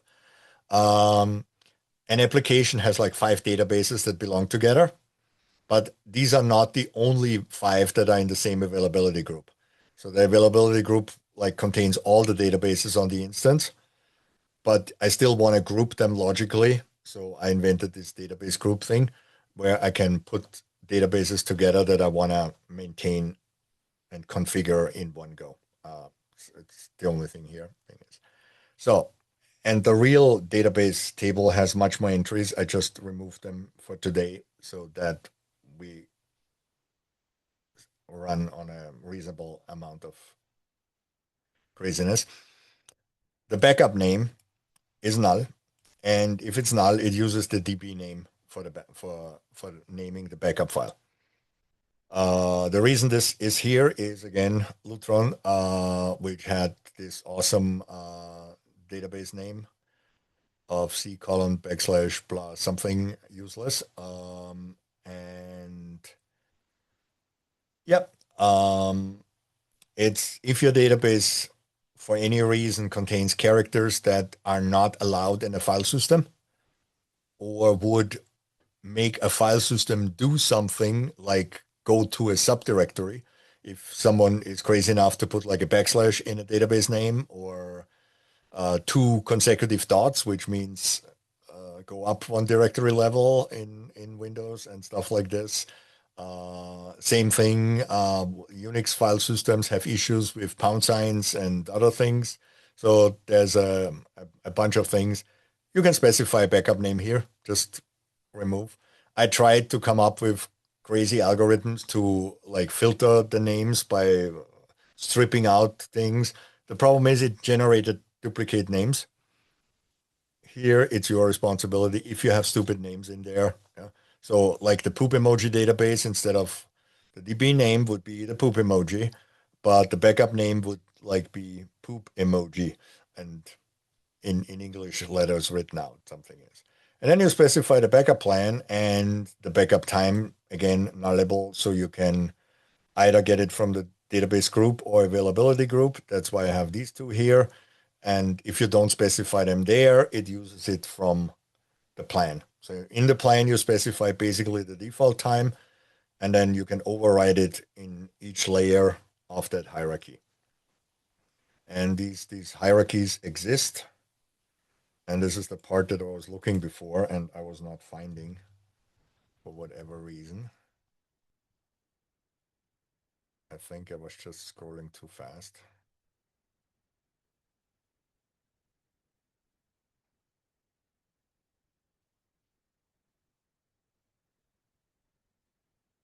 A second. Just don't know where it is. It might not even be compiled right now. It's a hierarchy for the database. So a database is part of a database group. That's part of an availability group. That availability group is part of an instance group. And the instance group can be part of an instance group set. And above that is a default configuration for everything. Yeah, and that default configuration can be influenced by region and availability zones and by environment, which environment means is a production, development, QA. I've worked in companies that have multiple development environments, like for each team their own. So you might have an environment group. And I have companies that treated production different than DR. So for example, in production, they would do like daily full backups, but on the DR side, they would do weekend full backups and daily differential backups because capacity on the DR side was limited, which is, it's fine. I've worked in places where we had one-to-one, and we were running in one data center 1 month and in the other data center the other month, which is what I highly recommend because then you know that your DR is working because you're testing it like every month. But I also had cases where we had a 1-to-2 to 1-to-3 reduction on the DR side. So everybody knew if we have an actual DR case, certain functionality will not be there or certain things will be slower.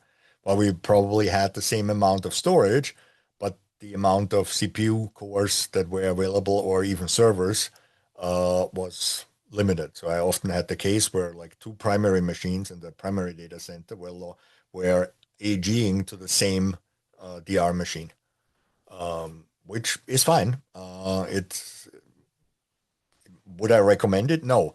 Is there a financial constraint that doesn't allow you to do better? Then it's better than nothing. And there is, and you can run um, your environment on the DR side with reduced capacity. In When I worked for the gambling organization, we had classified our machines in money makers and feature makers. Money makers were the machines that were necessary to make money for the business, and they had a one-to-one scenario in on the DR side. Feature makers were had reduced DR, and that meant like for the gambling side, one feature, for example, that was not necessary to make money was whenever someone placed a bet, we would then afterwards give them a list. Hey, people that betted on this also betted on these events. Typical things, how you upsell. It's the same thing that Amazon does now. We just did it 20 years ago. Uh, then when you buy something from Amazon, they tell you, hey, people that bought this also bought this. Yeah, that's a feature. If that is not there, you can still buy stuff from Amazon if that feature is not there, but it's a feature missing. Yeah. So thing is, or your friends that you chatted with yesterday, they betted on this event. You want to bet on it too and do better than they are. Stuff like this. So this is an option. Yeah. So this is the part of the automation. In the end, it comes together. It's a gigantic set of like 10, 15 store procedures that actually then implement the whole thing. One of them queries it all together and builds the schedule for the 10 days and then copies that data to the other things. I cannot show this right now. It's not in a state that works because for the book, I'm rewriting everything and it's bad timing right now. It's in a state where it's not working because I changed things, made it better. Um, yes. And then there's one stored procedure that on that local execution agent gets called, okay, take a backup. And if it fails, it sees what is the error code and goes through it. I think 2 sessions ago, we went through the flow diagrams, and it's basically take that flow diagram and translate it into T-SQL. It's not that hard. It's very ugly code because, believe it or not, error handling with backups is not easy because you have to do 3 different layers of error handling. Because depending on what goes wrong, you might catch it with the error variable, you might catch it in a try catch, or you might catch it by the hosting application being SQL agent crashing. Uh, there's certain backup failures where the agent thread crashes and has to restart. Error handling in SQL Server is not easy. I refer everybody to Erland's manifesto about error handling. I think it's a 50-page PDF file that explains how to do error handling on SQL. I will not go into details there, but I've read it and I agree with it. And that's the way to do it. And therefore, that code is super ugly to look at. But again, I'm working on releasing all that.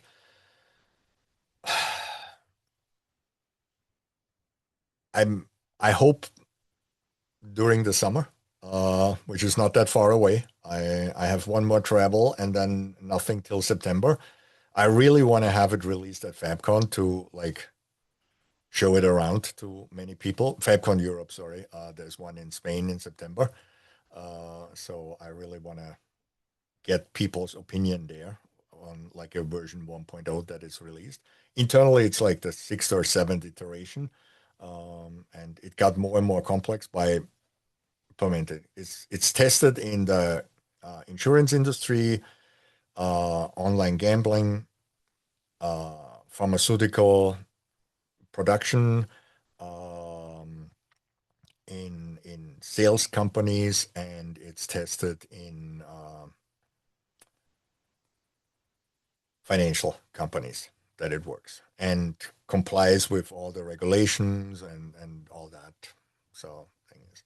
One part I forgot in the logging thing, uh, which is something that's the wrong one. Here we go. Uh, when you do the logging here, you see down here, I don't know if I can go down, the audit at audit bit equals 0. If I set this to 1, the logging framework ensures that this log entry never gets purged. So I can set something, this is something I need for auditing. I can flag a log entry, this is for audit. Like, for example, the success or failure of a backup in my backup code is set, the audit bit is set to 1. All the ones before and after that, I'm attempting a backup, and then I created all the files and I decided this is the backup location and all that. That's just logged, but not for audit. But the actual failure or success is logged for audit. And the and one attempt. So I have to log an attempt and then a success or failure, so that if I only have an attempt but neither one of the other two, I can also figure out that something went horribly wrong. And in the processing of all that, the way I process the logging information is, for about 2 weeks, I keep every individual log message in uncompressed form, just in the fastest possible way, so I can find what's going on there. And then I consolidate, I normalize the living hell out of it. um, and after that, I put it in a column store table that only references the normalized things. So that column store has nothing in that is not a 64-bit integer. And therefore, the column store becomes like nothing. And in the column store, I keep 2 to 3 years, depending on the. Some companies want me to keep 7 years. And after 7 years, I purge everything except the part that is marked as audit. And then I could run an additional purge that would also purge audit things, but I have two different ways. So keep 3 years of uh, compressed data and 7 years of audit data, for example, whatever your company requires. And this is, yeah, it normalizes the hell out of it. I don't know if I can show that. Um,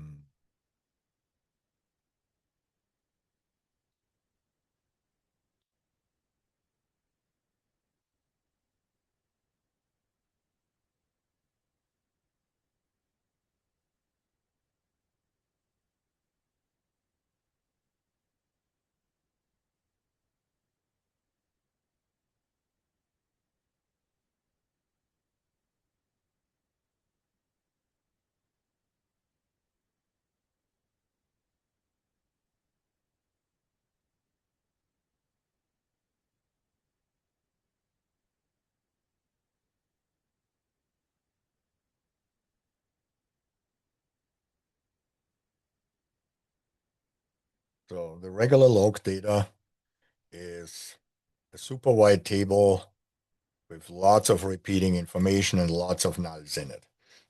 So that's regular logging. But you can see like the application that caused the logging is like in my test data here, it's always the same thing, yeah, or the account or whatever. But in a real environment, these numbers is, but it's a very finite number of entries.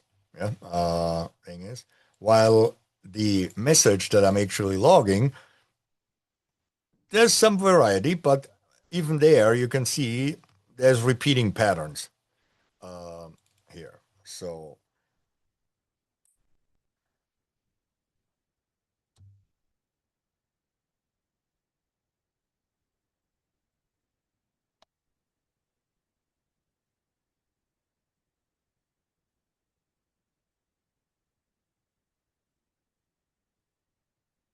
and then there's the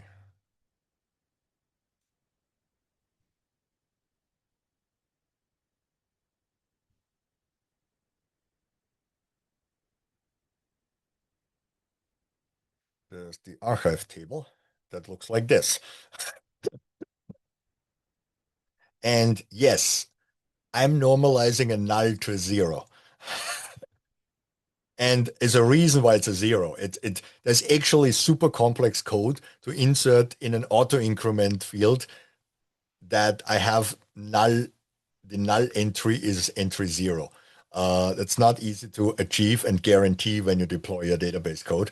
But it's because null takes more data to compress than zero. Because null is two entries. It's an empty value here and a flag that it's the empty value. So it actually takes one bit more to store a null than zero. And that's why I normalize null to zero. When you do a lot of experiments with very large column stores, having a zero is so all these zeros take up 0 bytes in the compressed column store table. Because the way column store figures out, oh, in the whole row group, they're all the same and it's all zero, it's zero. They have a special flag in there that says thing. I could also do all ones or all twos. The fun part is that if I do the zeros, I get an even higher compression on one level above that compression. Uh, so lots of testing. But as you can see, nothing here is the text. Everything got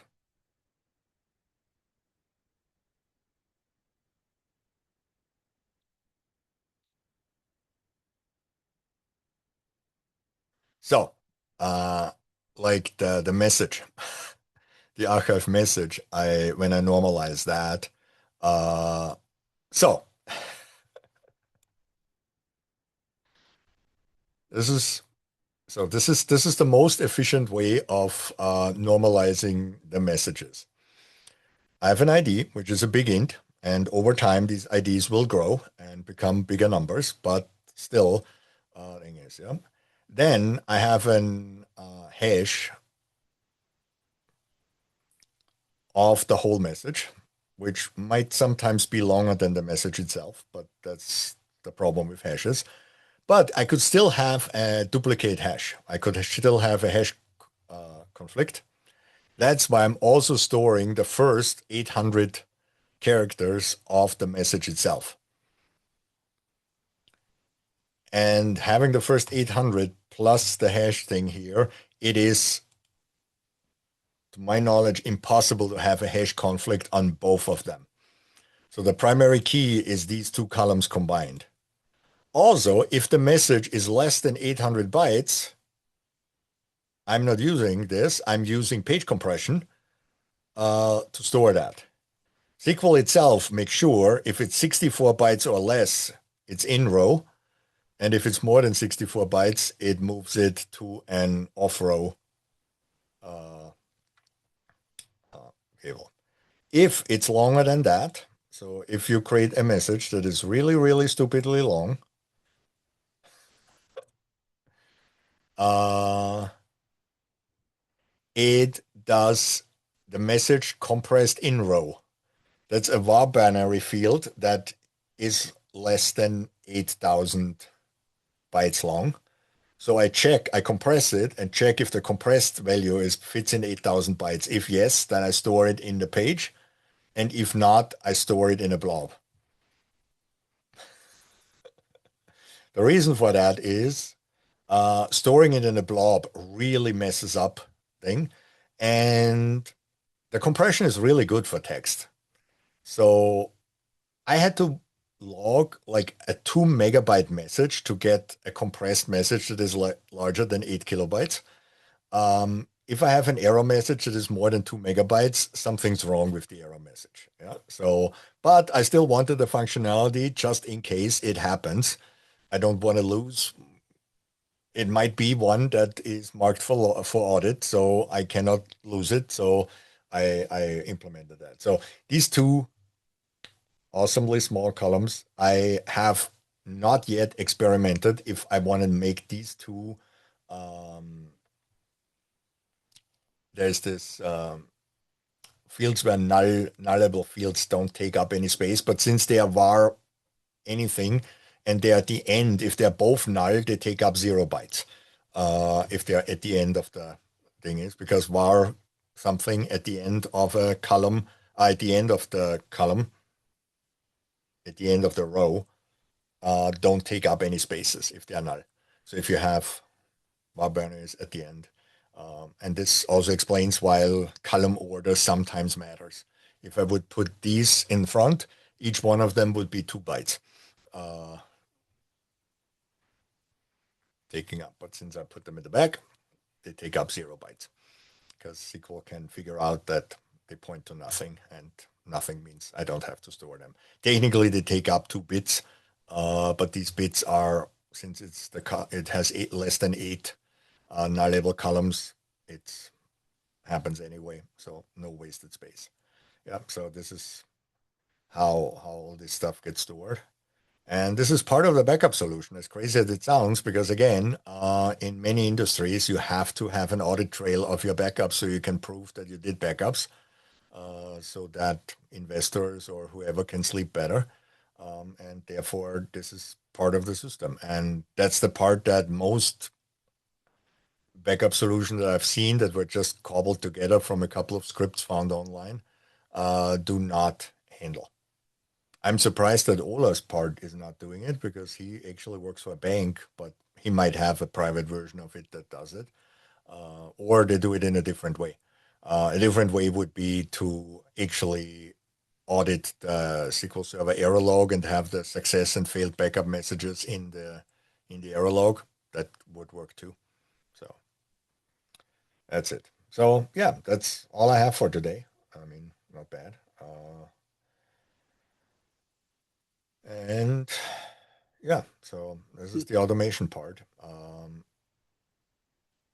It's I have to summarize it up. Is automating it for 2 or 3 servers. Again, go with Ola scripts. They work perfectly fine. The schedule, everything. My threshold is if I can't maintain Ola scripts in 15 minutes, then it's time to start. Thing is, because 15 minutes means I have probably more than 10, 15 primary instances. And yeah, that's a time that means I have probably 15 instances, each one having between 10 and 20 databases. That means I have something like about 300 databases.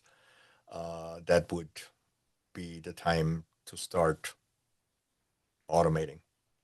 Could you gut half the code out of this? Yes. But the problem is,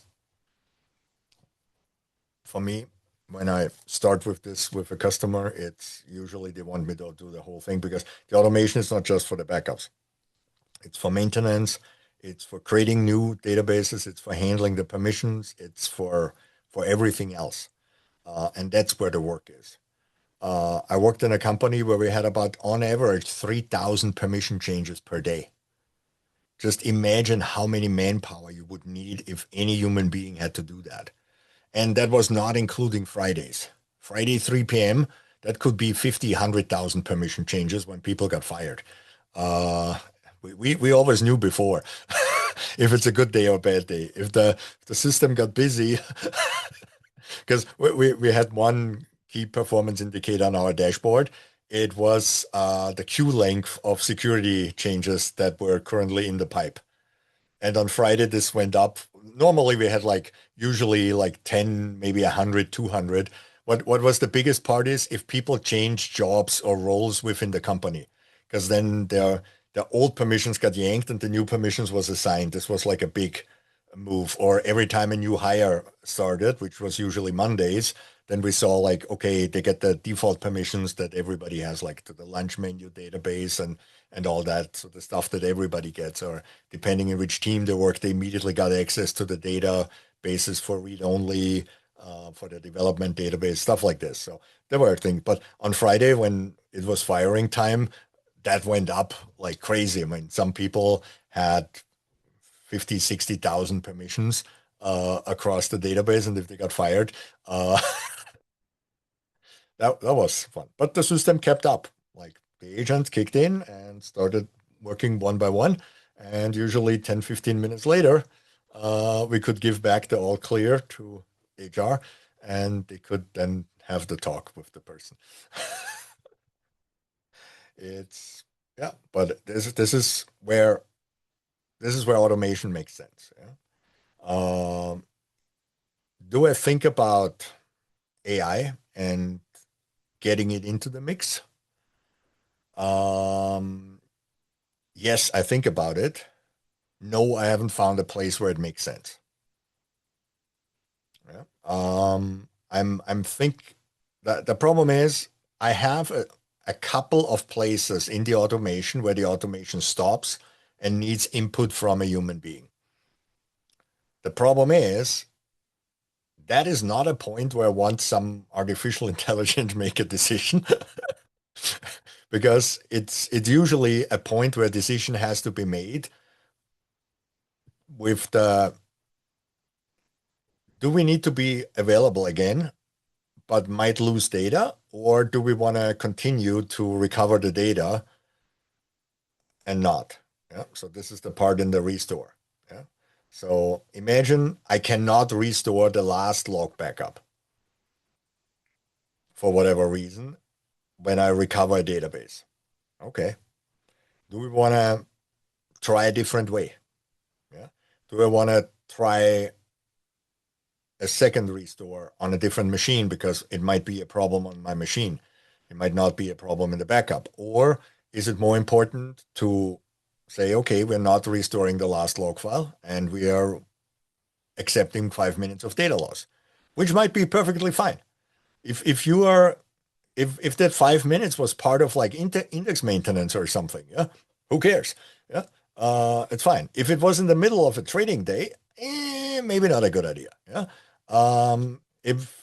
if you still have the data somewhere else in some application log or something, like example, you have a website with orders, and you can look up. Okay, we had 3 orders. Okay, I can have someone manually enter these 3 orders because if I look at my web server's log file, I can see all the details of the order there anyway, so we can reconstruct them. Let's go online. Yeah. And you might know that you have these capabilities. Yeah. And again, this is not a place where I want to have AI make a decision. Thing is, for all the other ones, I just have over the years found logic that makes the decision. Like I said before, I run out of disk space. Let's go to a different file server and make the backup there. Yeah. I'm missing a differential backup. Okay, can I bridge the gap with log backups? Yes, I can. I move on. Yeah. And even in that area, I tested AI, and AI was actually giving me the wrong information. So there is scenarios where you can recover a backup when you're missing 2 backup files. One is a full backup, and the other one is a log backup after the full backup.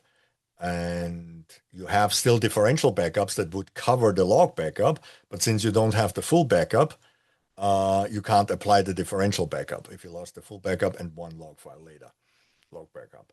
But there is a way to do that. You can go a week earlier, take that full backup, go with the differentials as close as you can, and then inch yourself with log backups over the point in time where you took the full backup, and then apply the differential to that restore. And that works. And AI will tell you that doesn't work. And with AI, I mean the optimized AI Copilot for SQL Management Studio. So the one that actually understands what SQL Server is. Yeah. Why does it give you the wrong answer? Because Books Online is wrong. In Books Online, it tells you you can't, you need the full backup to apply a differential backup, which is not correct. You just need a database in a state as of the full backup. And it makes total sense because technically, if you have the very first backup of your database and you have every other log backup since then, and you never switch the database into simple mode in between, you can restore your database by just replaying all the log files. A very famous sentence of Lubor Koller that says the data files are just an optimization of the log file. You could run a database completely without data files if you keep your log file forever and never truncate it. And because then you could always reconstruct the latest point in time. Yes, after a couple of years, it would probably take days for each transaction to complete, but it will still work.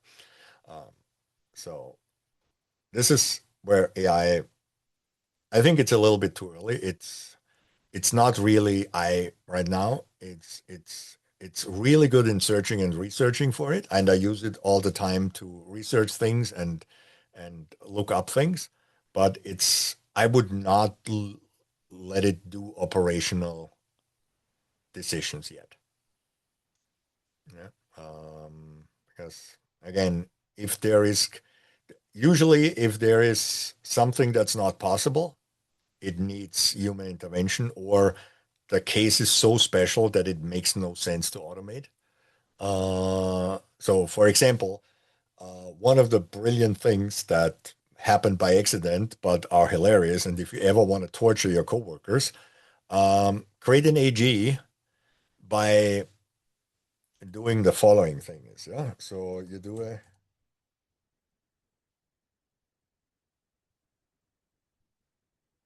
create database, and then you name your database.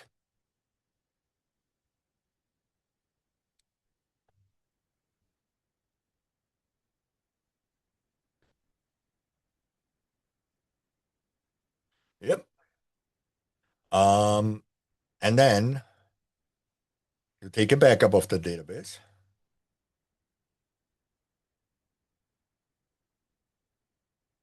And then you go to your DR machine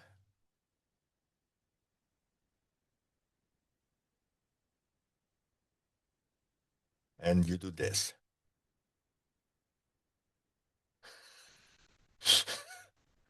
And then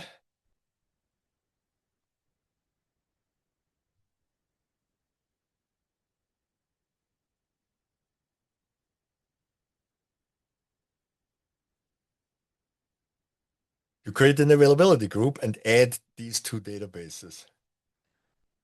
You make the one with the space, the secondary node works just fine. And then try failing over. It doesn't work because Microsoft doesn't check if the database names match with spaces at the end. There's some very weird code inside of SQL Server that allows spaces at the end in certain places. That's because if you don't use, but use,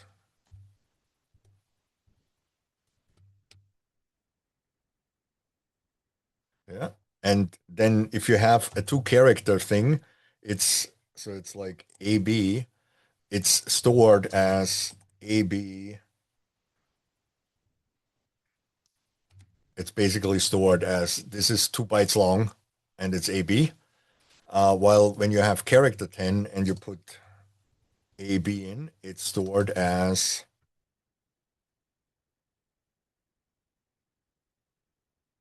this. And to compare stuff like this, they ignored trailing spaces. and the database name is in some point in a regular character thing, and they ignore trailing spaces when you create an AG. But when you fail over, they search for the database name in the correct way on the other side and say it's not there. And if you try to drop the database from the availability group, it also does the check correctly. It only doesn't do the check correctly when you add it.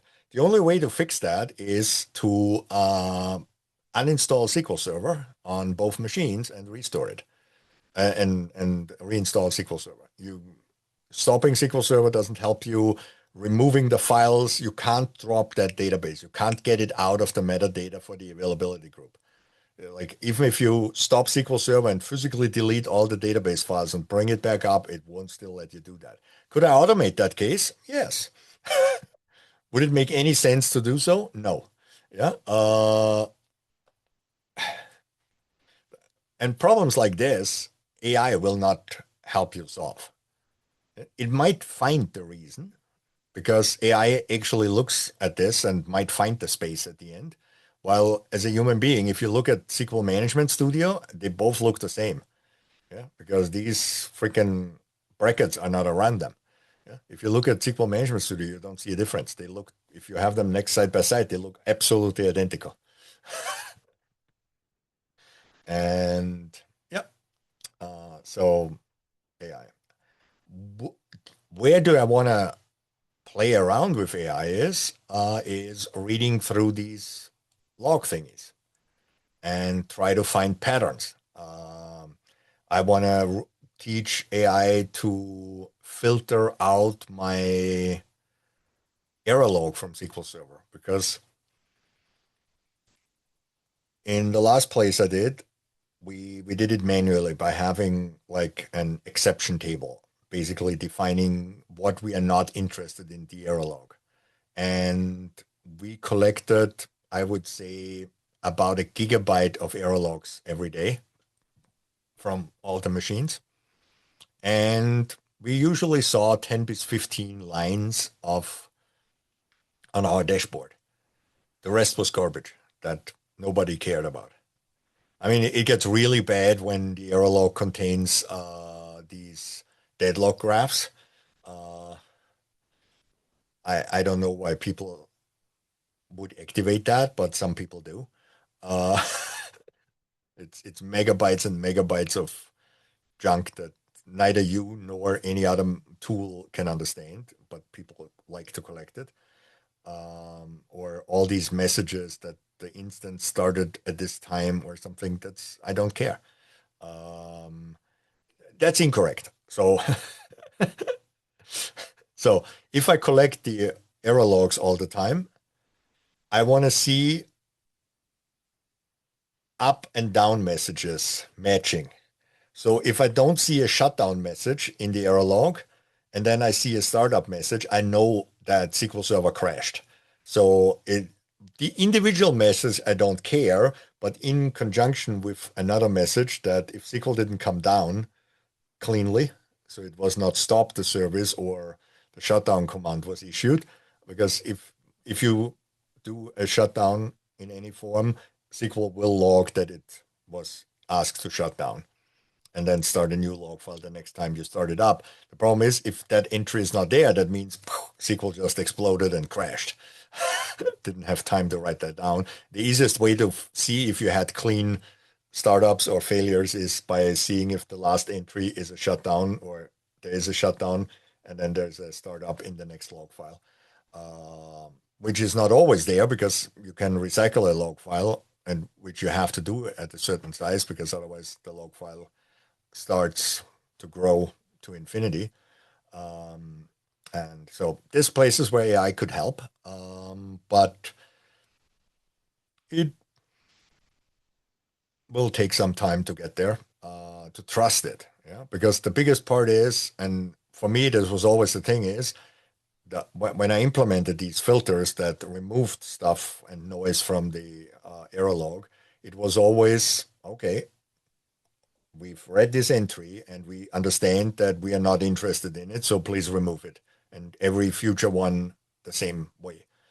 Um, but my fear was always that there's a new error message that can come in after any patch or anything else, and I don't see it.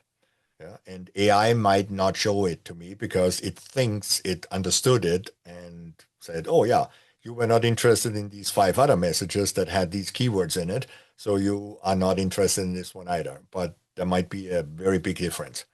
Uh, I always explain this. There's a big difference between 100% and 100%. It could be 100% success or 100% failure. So 100% means nothing. Without the success or failure in it. And so you cannot look at individual keywords. Sometimes the combination of words make it up. And yeah, so this is AI. Letting AI doing my backups or so, hell no. Uh, this is something that needs consistency and right and uh, at the end every day I run a report. Okay, these were the databases that needed to be backed up. This is the ones we backed up. So what's the difference between what was supposed to happen and what actually happened? And then we'll find out, oh yeah, someone deleted that database, so we don't have any more backups of it. Good. Let's remove it from the metadata. Or hey, there's a database that is now on the system that we haven't configured backup yet for. Stuff like this. So this needs to happen every day. In the first few weeks of implementing a system like these reports are hundreds of lines long. After a while, if you run a clean environment, these have like 2 or 3 entries a day uh, out of 600 instances with thousands of databases. Yeah? Thing is, what might pull a wrench into this is there is some applications that create new databases regularly. It's usually some logging applications that just start like a new database every 10 gigabytes or so because they were designed to run on Express Edition and therefore limited their database size to what Express Edition can handle, which I think is not a bad idea from the vendor, but they should have an option to like make it bigger for if you have an actual SQL server. But okay. Don't know if you need backups of these databases, but if you do, it's the same thing. We had a customer that required that every database was transparent database encrypted. So if an application constantly created new databases, we had to catch up with that. So I have a variation of my automation that has an option to include new databases into the metadata automatically because normally I like to, hey, there's a new database. Do we really need that? Because the most common new database is an existing database with a date behind it, usually yesterday. What happened? Someone did a deployment and they decided, okay, let's rename the old database and create a new database. Uh, and if something goes wrong, we just flip back to the old database. And then they've forgotten to drop the database after the update finishes successful. And therefore, the old one is. Every DBA knows that hundreds and thousands of tables exist in databases around the globe, taking up probably exabytes of unnecessary data of tables that have dates at the end. Same thing. But again, if you need this automated, you don't want these databases in there, but you might want to have your logs from some application constantly added to it. Yeah. So that's all I have for now on backups. It's a long journey. It's a fun journey. I know that something's cooking that might require a complete rewrite of the whole thing. Um, but that is the earliest in 3 years. So not affecting us right now, but it might. It would change the whole way you can do stuff that you're doing right now. But that's that's for a future date. Um, Again, I'm heavily working on documenting this. I mean, you've seen the document. I scrolled through it. I don't know if you looked at this. This is 201 pages. But if I go into my editor where I write the whole thing, and you see the ones that are in light gray instead of dark gray, the light grays are the ones that are currently not in the PDF. So the whole PDF is close to 2,000 pages by now.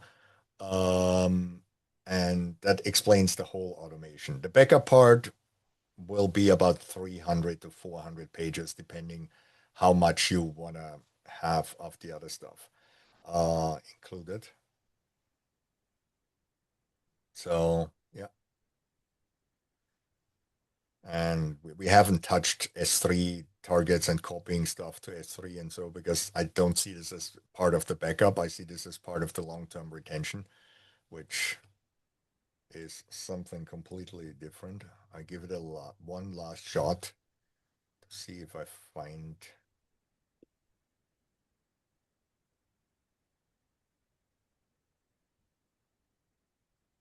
I do not think I will find this. Ding, ding, ding, ding. This is just all the backup stuff. Come on. I wish there was like go to next chapter. No. And here we have the archive stuff. Nope, not finding it momentarily. I have some diagram about the hierarchy, how all the metadata relates to each other with all my levels added to it, but I can't find it right now. I have one more trick up my sleeve where I might find it.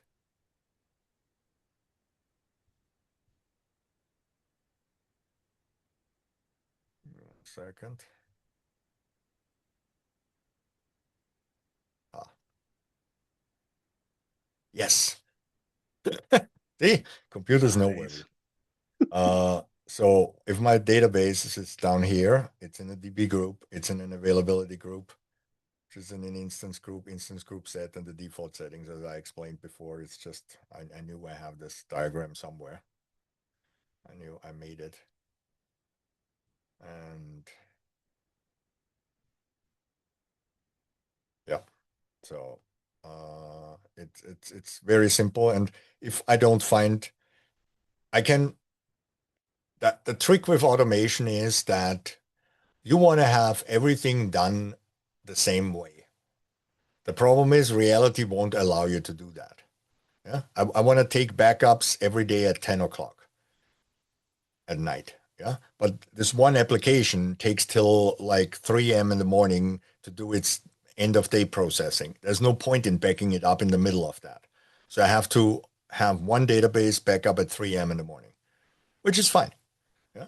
So the idea is, ideally, I have one backup system and setting for the whole company, which I have.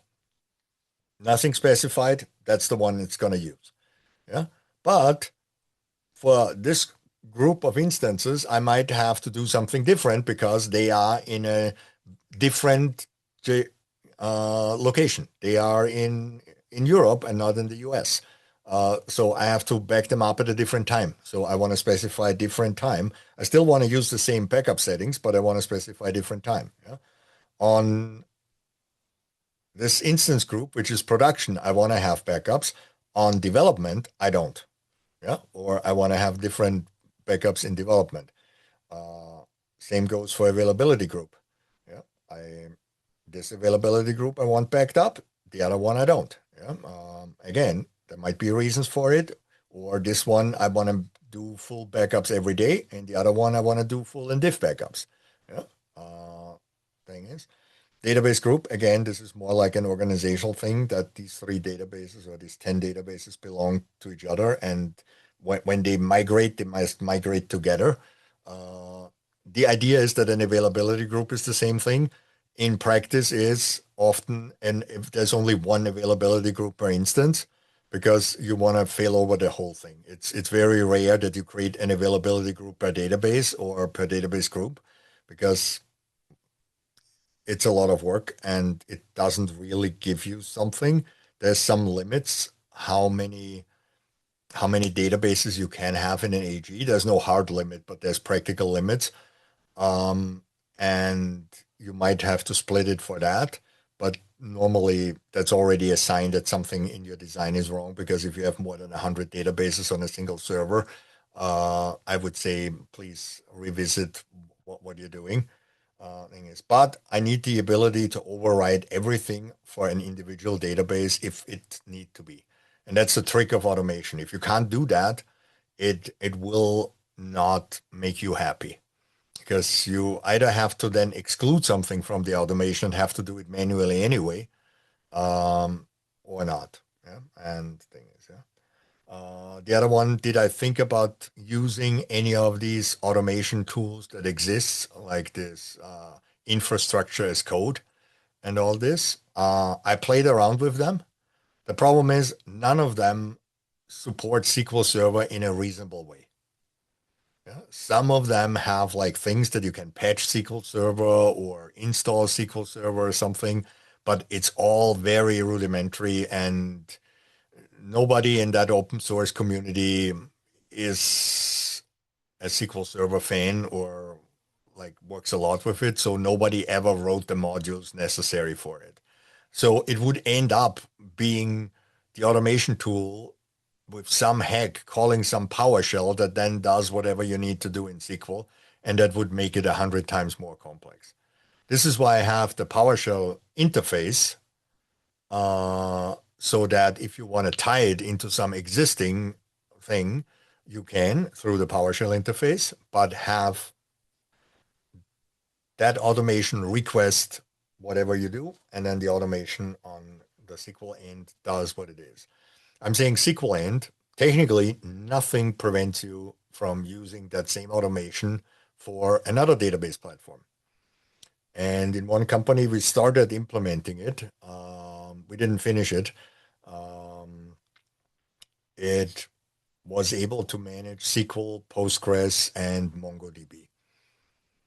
Um, the big difference was we needed to add 3 more tables. That was for Mongo, because Mongo has some weird clustering feature that SQL did not have. So I needed metadata for that. Um, and then the difference was that we had to teach our agent, except since we had this management database on each instance that we were calling, we had to implement the same thing on each and every one of the other platforms. So we had Postgres with store procedures that I called, and then the Postgres store procedure would do whatever it needed to do to implement that. Yeah.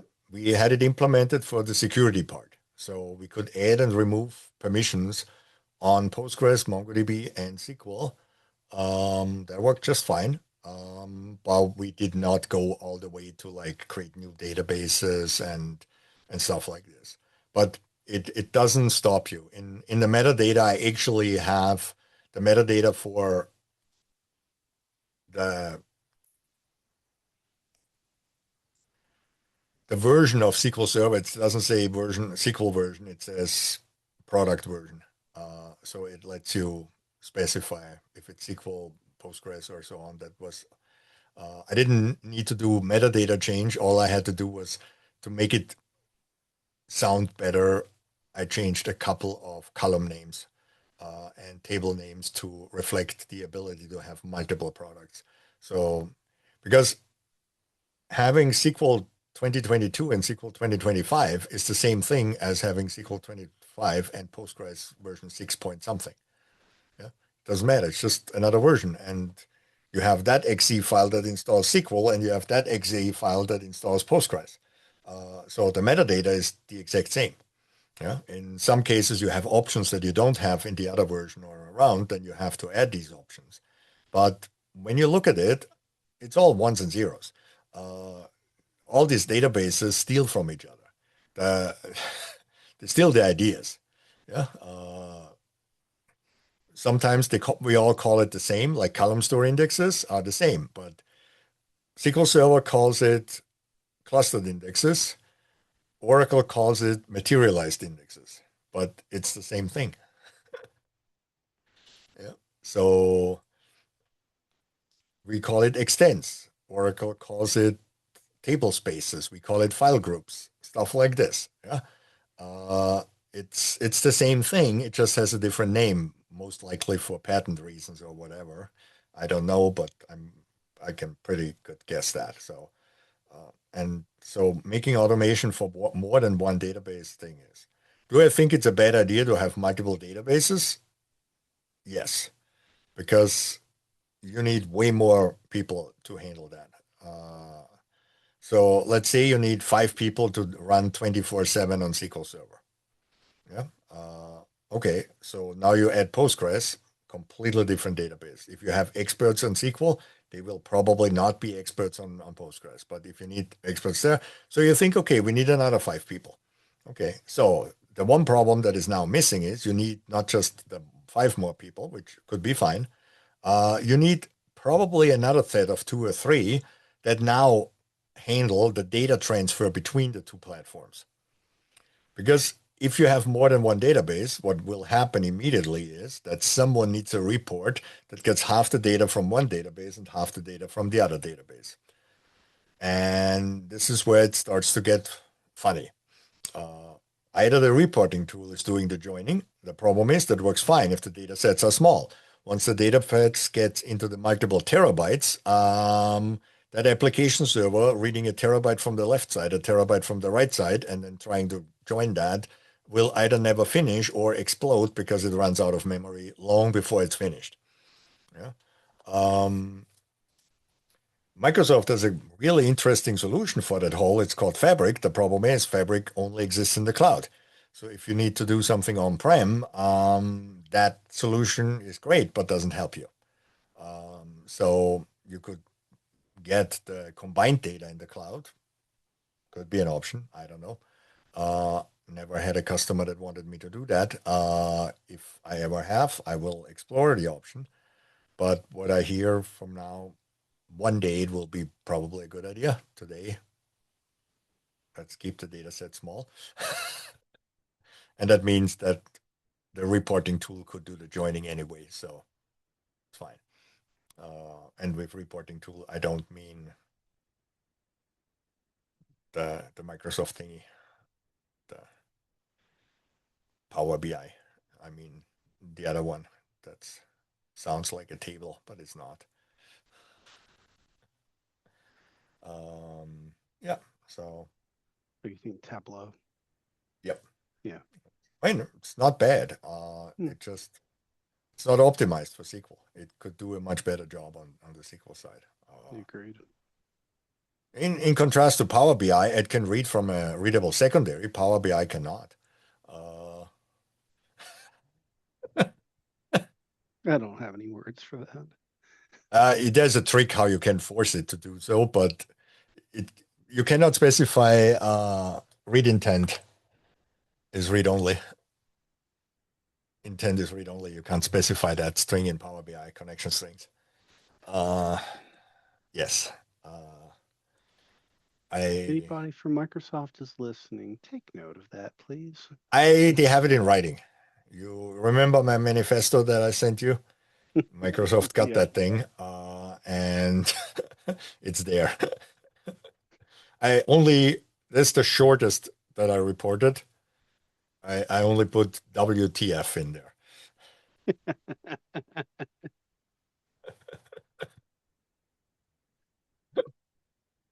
And I checked like an hour before I gave them to them that it still doesn't have the option because with a web product, you never know. But nope, still not there. It's like the feature was built for these reporting tools. Yeah. Yeah, and this shows that the people who write this stuff are never worked in a real environment. Yep. Yeah, in a test Oh, environment, it works just fine. Yes, what's the oh difference? yeah. Yeah, Standalone database with nobody connecting to it or doing anything at all with it. yeah. Yeah, it'd be fine. Every query works. Yeah, Yeah. and it might be Eventually. slow, but it will eventually give you something. Not Yeah. all. I mean, I had queries where SQL could not finish.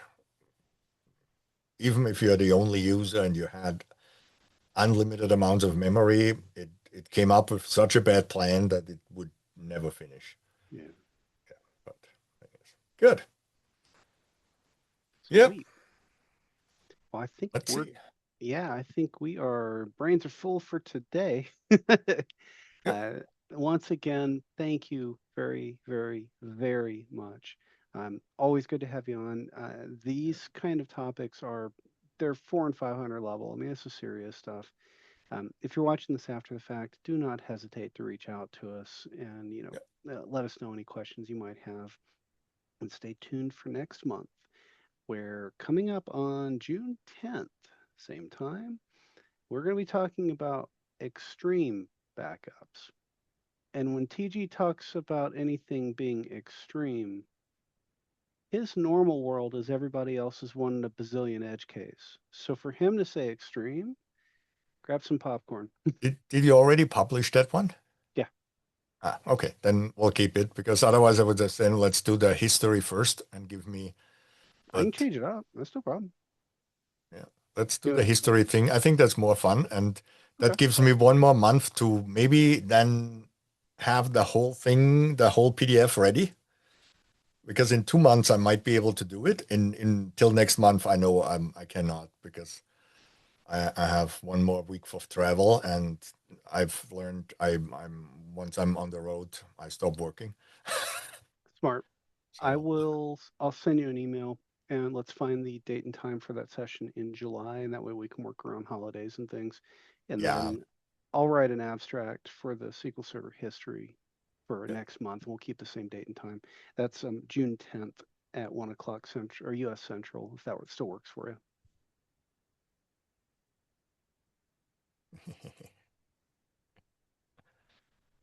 I'll see if I can get some of this old stuff running in my lab for me to demo. That'll be fun. Yeah. Cool. Okay, I'm going to kill a recording here. We can keep going. For everybody watching this after the fact, don't hesitate to reach out with any questions for us on this stuff. This is hardcore 400 level geek stuff, but if you manage these big environments, or if your environment is complex and weird, this stuff is a necessity. So check out the following session of this here in 2 months, and thank you very much.